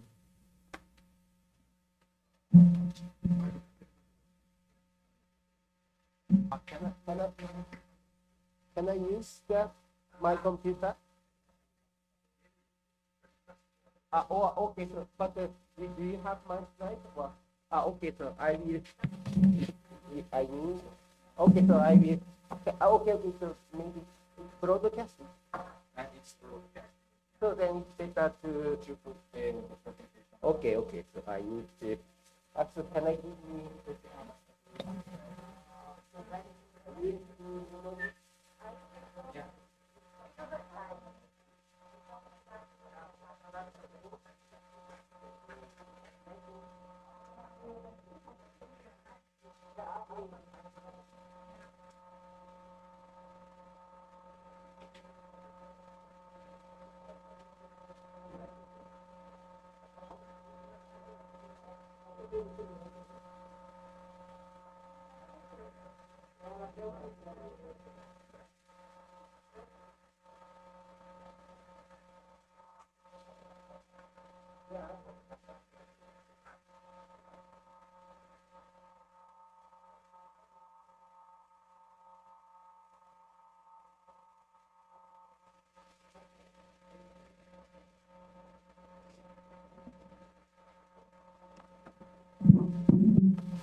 Okay.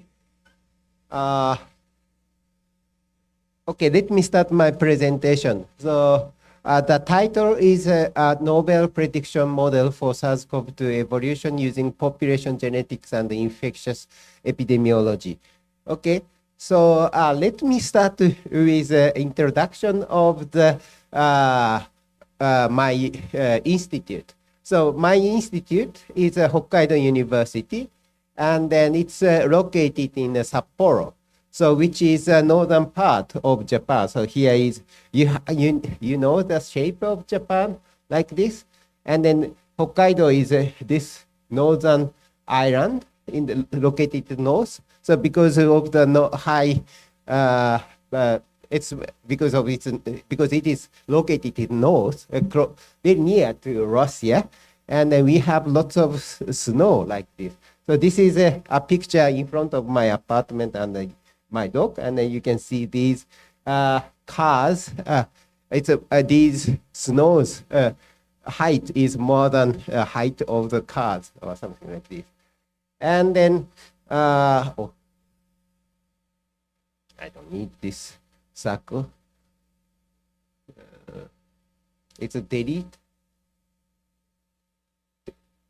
This one. It's an eraser. So which one is the eraser?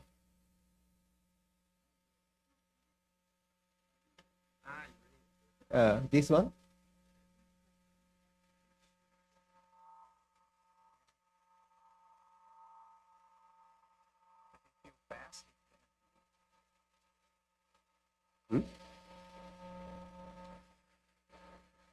Okay, thank you. Okay, thank you. Okay, thank you. Okay, so then it's I use this one. This. Okay, so my institute was established as a research center for zoonosis control in 2005, and then its purpose is to conduct interdisciplinary work between medicines and then veterinary medicines, because most emerging infectious diseases come from animals, and it's their zoonosis. And then our university thought that collaboration between veterinary medicine and medicine is important for controlling zoonotic diseases. And then our institute was designated as a WHO collaborating center in 2011. Okay, so let me introduce about myself.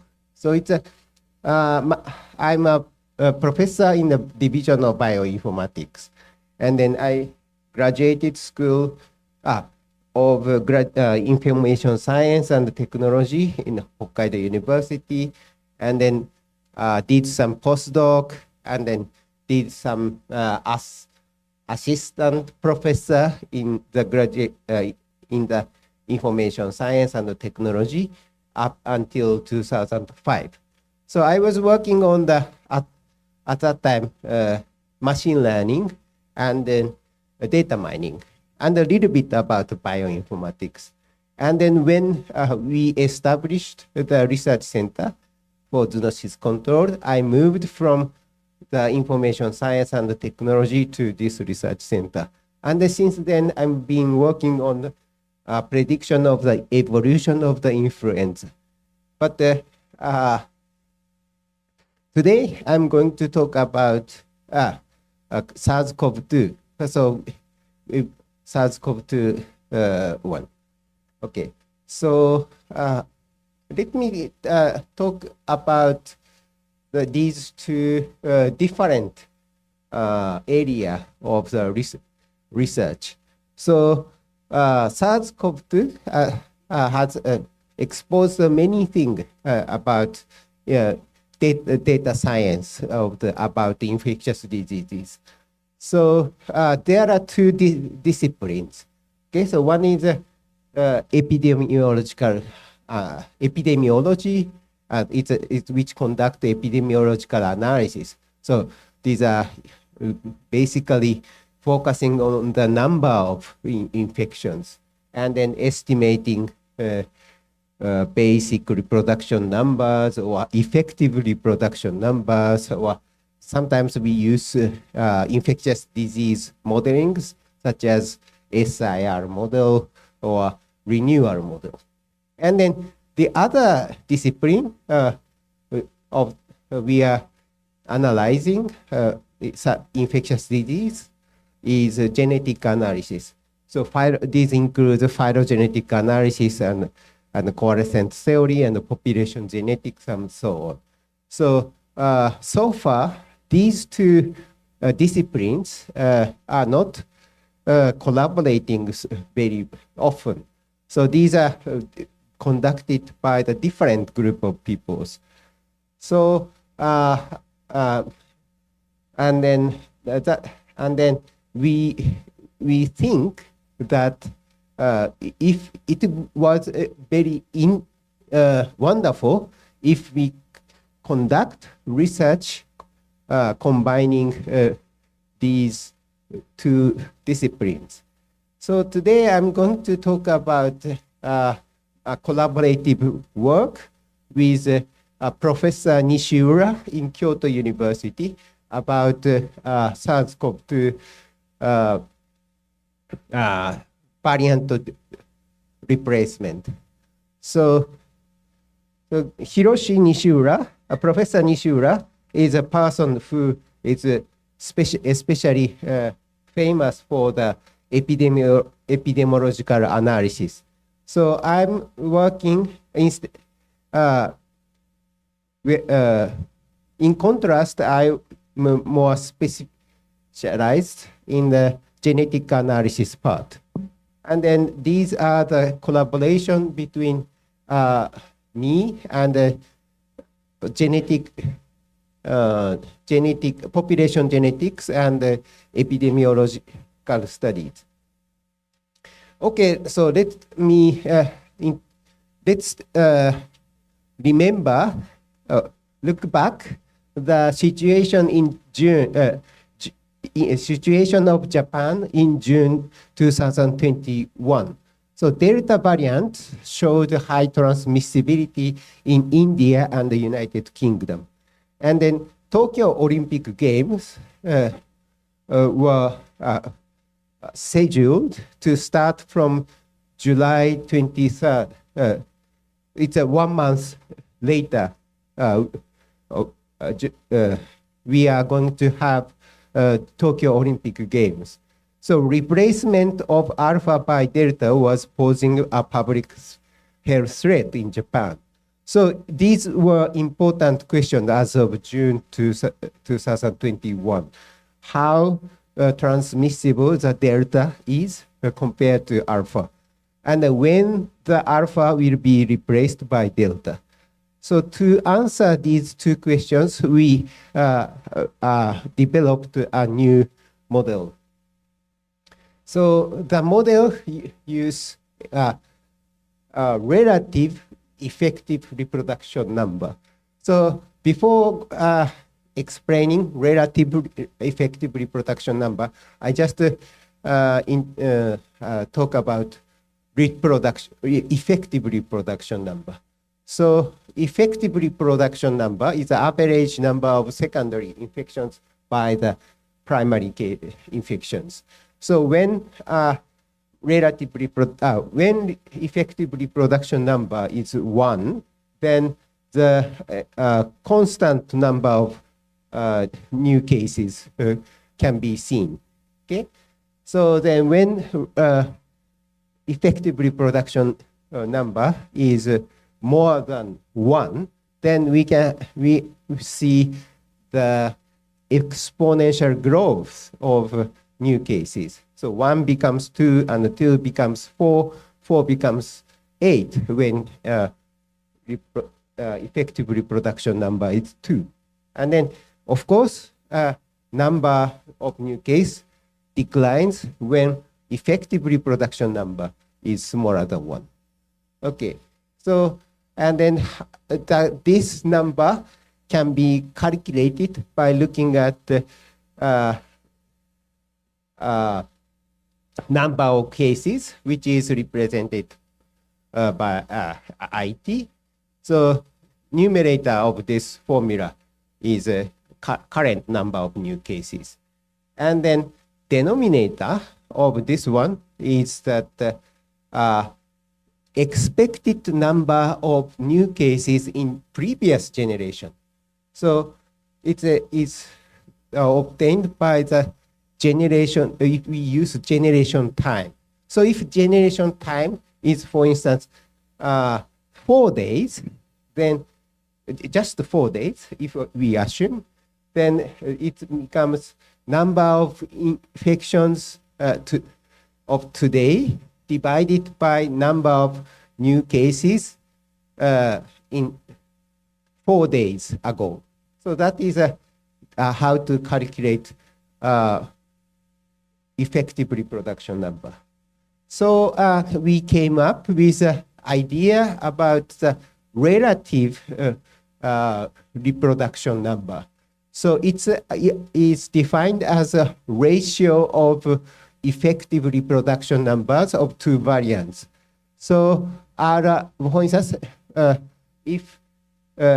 so let's assume the large A is a mutant virus, and then small a is original virus. Then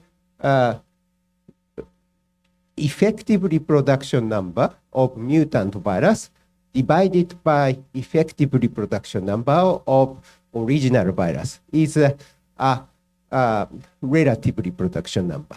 And then we assume relative reproduction number is constant. So for instance, this is a very key idea to assume this is constant. So for instance, if we have a lockdown, and then lockdown affect the transmission of all variants, right? It does not affect only one. So then if lockdown reduce the effective reproduction number of mutant virus by half, then the lockdown reduce the effective reproduction number of original virus by half. This we assume that this proportion is always constant. It's a very big assumption, but we show that it works. Okay, so by assuming this one, the virus replacement can be represented by this simple formula. So then derivation can be found in my manuscript. And then, so by using this one, so these are, here is we have, here is we have the relative reproduction number, the constant. And then here we have the generation time. And here we have the relative frequency of mutant in the past. So from this one, we can calculate the trajectory of the variant replacement. And then note that we don't need the effective reproduction number itself or number of infections. But what we need is just the generation time and the K, and then proportion of the variant in the past. Okay. So we applied this method to Japanese data. Here we have the original virus in yellow, so Wuhan virus. So then at that time, December 2020, most of variants were the original Wuhan type. And then these dots or circles or triangles represent actual number, actual proportions of these variants. And then we have these purple circle, which is a Japanese original variants called R1. And then we have alpha, and then and here. And then in the July, 1 month before start of Olympic Games, we observe small increase of Delta variants like here. So by applying our formula to this data, and then we did some maximum likelihood estimation, then we can estimate the relative reproduction number, K. So then relative reproduction number of the R1 strain compared to original Wuhan strain was estimated to 1.25. it means that R1 strain is 1.25 times more transmissible than original Wuhan strain. And then alpha is 1.44 times more transmissible than original Wuhan strain. And then delta is 1.95 times more transmissible than original Wuhan strain. So and then these solid lines are frequency estimated by the model, and then by applying this to the future, then we can predict that delta was predicted to take over alpha before Olympic Games.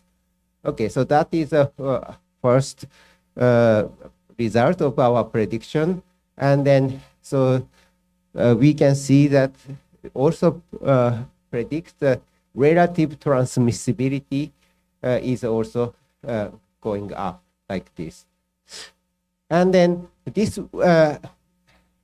was reported to the SARS-CoV-2 advisory board of Ministry of Health and in Japan by Professor Nishiura. And then it was used for the risk or assessment or evaluation, or and then by the Japanese government. So, and then as a result, Japanese government decided to have Olympic Games without audience. So no observatory, just the athlete and the judge and some staff can enter can observe the games. Okay, and then so this was the result trajectory of variant replacement, which was predicted using data up to June 14th. And then if we overlay the actual observation after the prediction, then we can see like this. Prediction was quite accurate. The 3 months prediction reported to the Japanese government were matched with later observation almost perfectly. Okay, so this was the first result we made. And then we also applied this method to the Omicron variants in the Denmark. So Omicron variants showed high transmissibility in South Africa. The replacement of Delta by Omicron was posing public threat worldwide. And then, so important questions as of December 2021 was how transmissible the Omicron is compared to Delta, and when the Delta will be replaced by the Omicron. So at that time, we had very few sequence data in Japan. And then I focused on the data published in GSED from Denmark. They have so many sequences. In Denmark at that time, all confirmed cases were sequenced and then submitted to the database. And then they have 58,000 sequences in GSED database. And then we can observe that very beautiful curve of the increase of the Delta in Denmark. From this one, I applied the previous model to calculate relative reproduction number. As a result, Omicron was estimated to 3.19 times more transmissible than Delta. Okay. And then it is suggested that Delta, Omicron had exceeded 50% in Denmark on December 16. And then we reported this in a paper, and then CDC reported some information about Delta by referring our result. And then CNN also used this data for the public health alert or something like this. So Omicron variants up to 3 times more infectious than Delta, CDC says. But it's CDC use our data. Okay, so this was I think this was one of the first report about the transmissibility, a high transmissibility of Omicron in 2021. Okay, so and then this was a prediction made in December 18, and then this is actual observation after that one.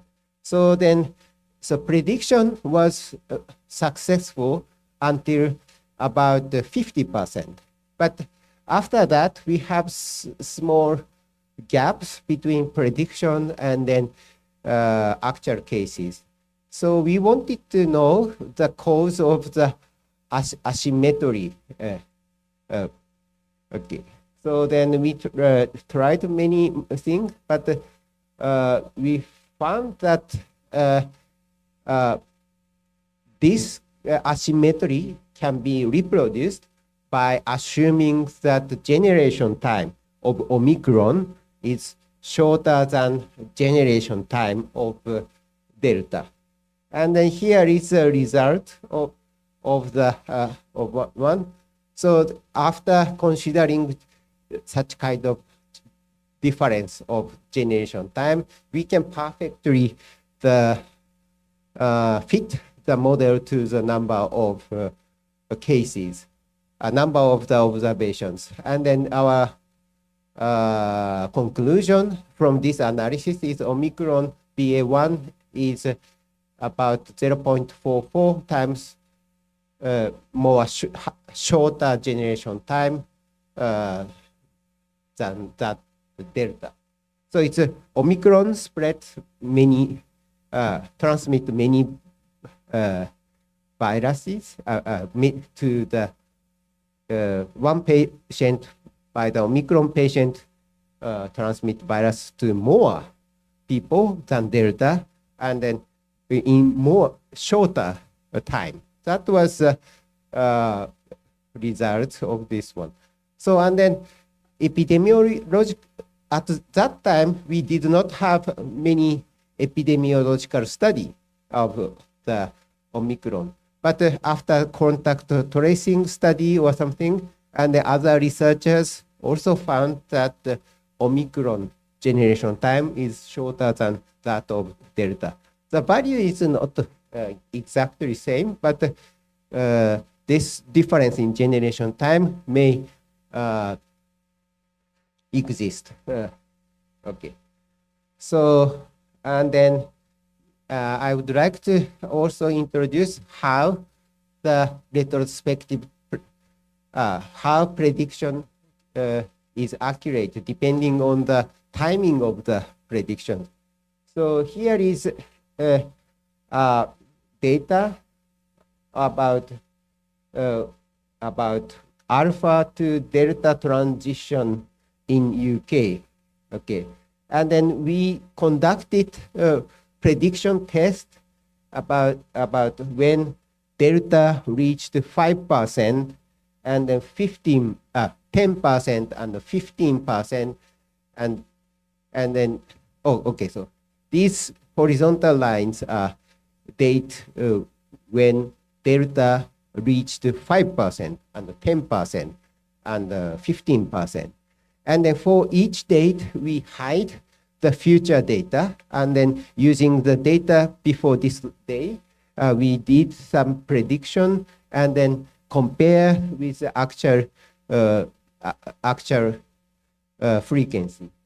Okay, so this one is a prediction at the 5%. So we can see some, this red solid line is predicted frequency, and then these red circles are future data, which is not included in the prediction.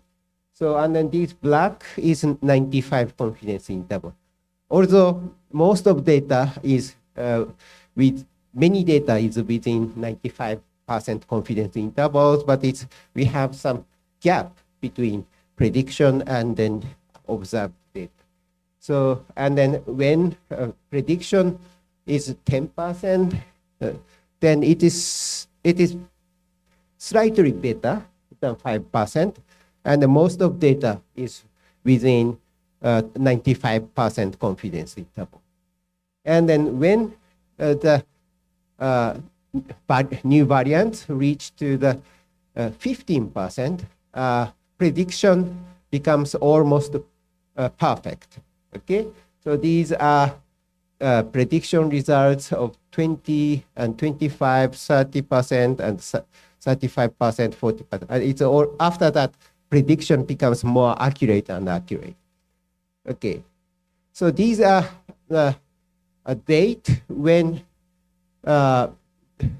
predicted to exceed, when delta exceed a prediction of the date when delta exceeds 90%.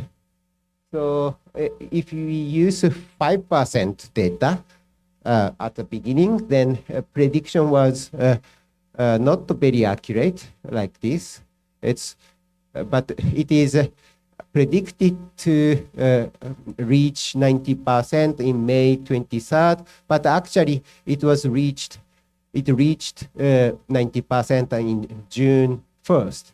And then, but after that, after the 15% prediction is almost so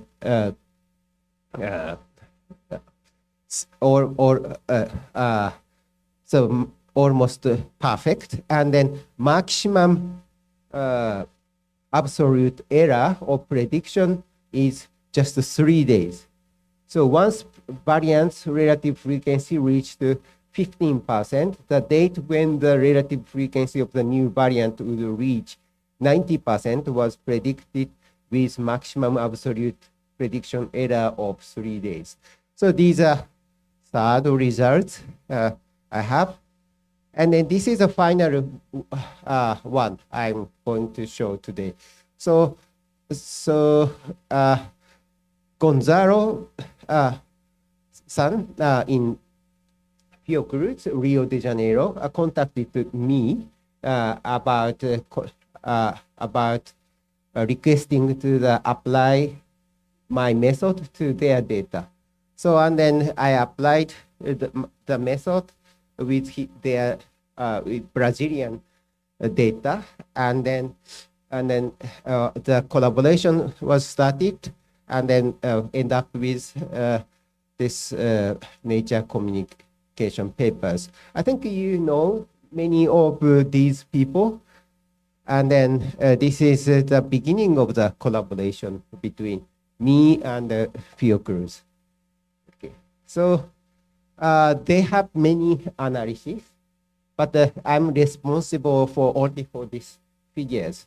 So then the relative RE of gamma and Omicron BA1 with respect to delta was estimated to be 0.76 and 3.25 respectively.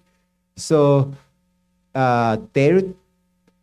Omicron is 3.25 times more transmissible than delta. So it was a very similar result as Denmark data. Okay, so that is that's all for my talk, and then these are summaries of this researches. So it is not possible. First one, is very important. It is not possible to stop the replacement of variants because even if we have lockdown or social distancing or something, so it's just reduce number of cases, but we cannot stop the replacement. Okay, that is the first point. So future trajectory of variant replacement can be predicted with that model. And then accurate prediction were expected after the new variant reached around 15%. So it has only 1 month in normally from the 15% or 90%. But it's depending on the relative reproduction number. So even if the alpha delta replacement, we have only 1 month from 15% to 19%. So public health policymakers may have only short time to prepare control measures for the increase in viral transmissibility by the introduction of transmissible variants. So quick decision-making process is needed to take advantage of prediction. Okay, so that's all. And then thank you for your attendance. Thank you very much for the presentation, Professor Ito. Questions? Isabel. Thank you for the presentation, very good presentation, and very important work. I imagine you were under a lot of pressure before the Olympics Games, because you could follow on the news in Brazil that, oh, there should be Olympics, no, there shouldn't be Olympics, and so it's a big deal. So I wonder, because we had to, build this channel of talking with the Minister of Health for ISOP to really happen, because we want to inform them. So was your group part of the committee of the public health? How was this communication before the Olympics for advising what action should be taken? So it's very simple. Okay, so the Professor Nishiura Hiroshi, he is one of the most famous epidemiologists in Japan, and he is a regular member of the advisory board committee. And then every week he has a chance to report his analysis to the government. So he is because he is a collaborator, and he reported the results to the government in a regular meeting. So for me, I did not do anything, but I just calculated the numbers, and then Professor Nishiura reported it at the advisory committee. Okay.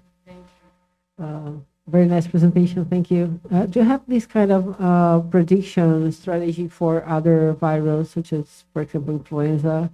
And the other thing is that, do you know if the advice that you gave that the Olympic Games should be closed, not open for everybody? Do you think, I know that you cannot stop but can you postpone this? Is it possible? Do you have any kind of impact in what your advice you gave to the government? Okay, so I can answer from the second question. So we already have postponed the Olympic Games 1 year. So it was scheduled to have 2020. And then 2021, it is delay of the 1 year, already 1 year delay.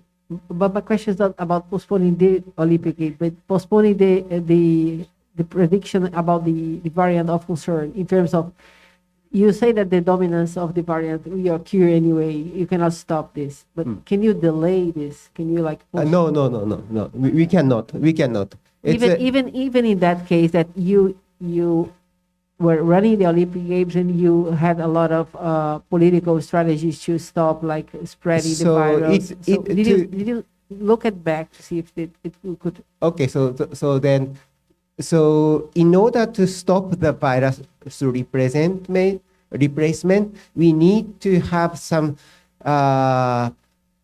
counter measure to stop spread of only one variant.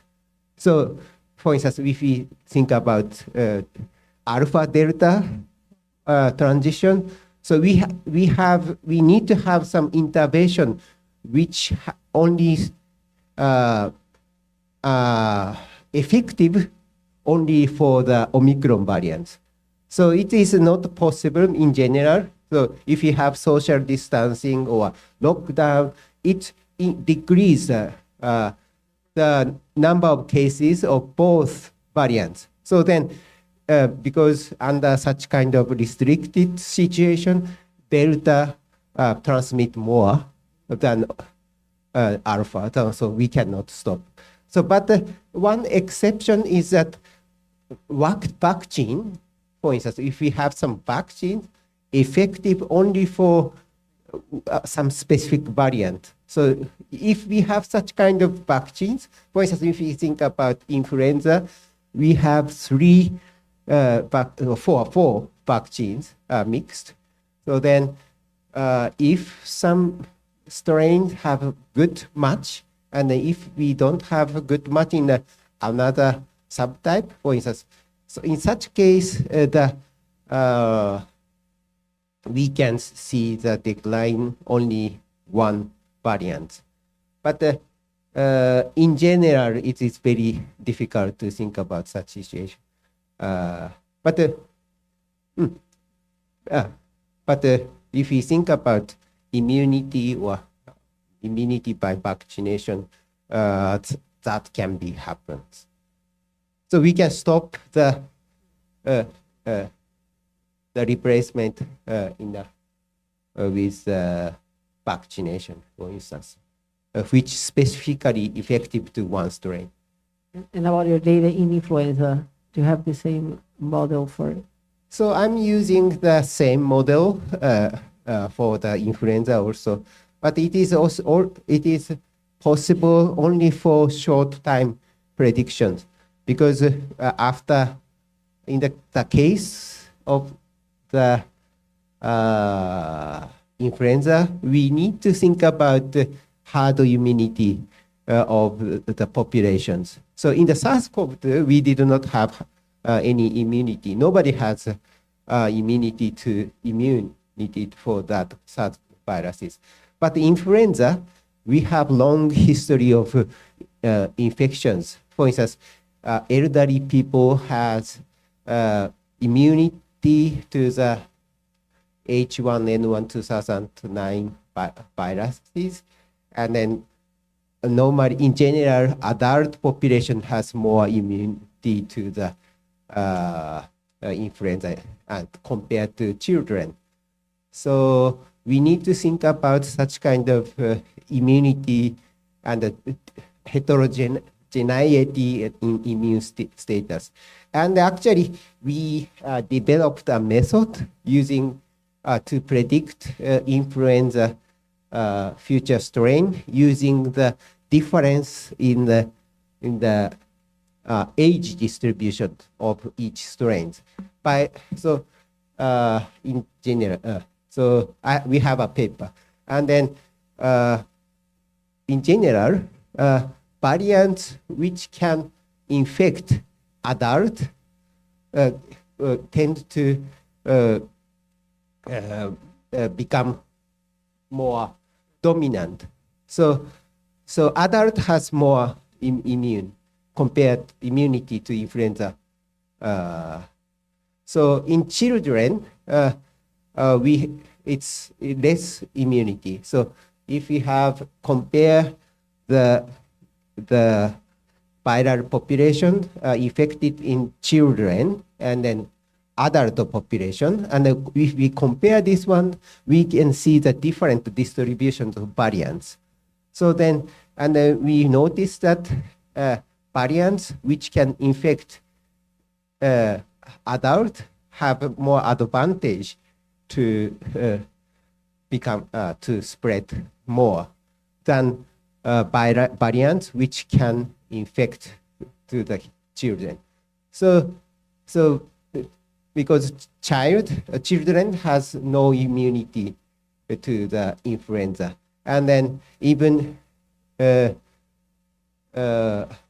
so then even old virus can infect the children because they don't have immunity. But if we look at adult, virus needs to evade existing immunity. So by just choosing viruses which can effectively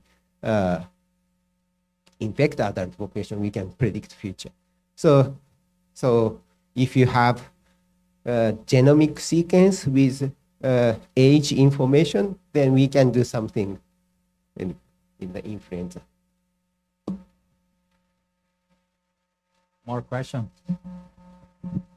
So just very basic question from my part.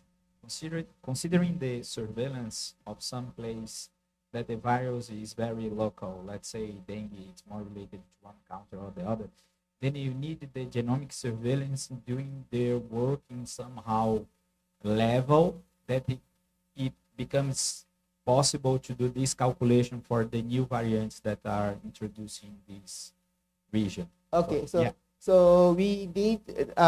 We have 3 papers with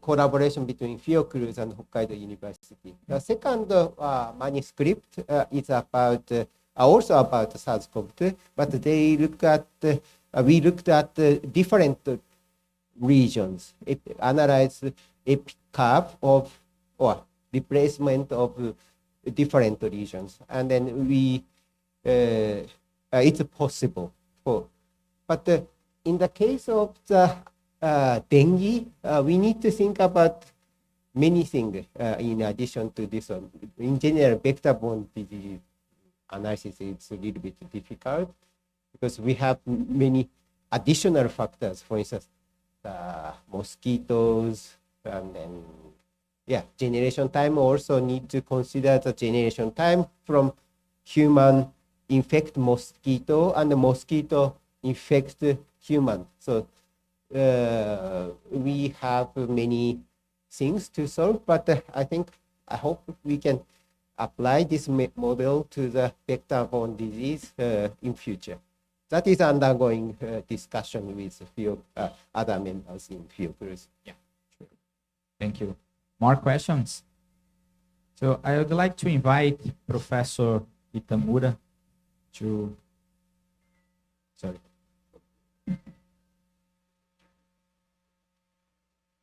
close our session with some comments. Closing remark.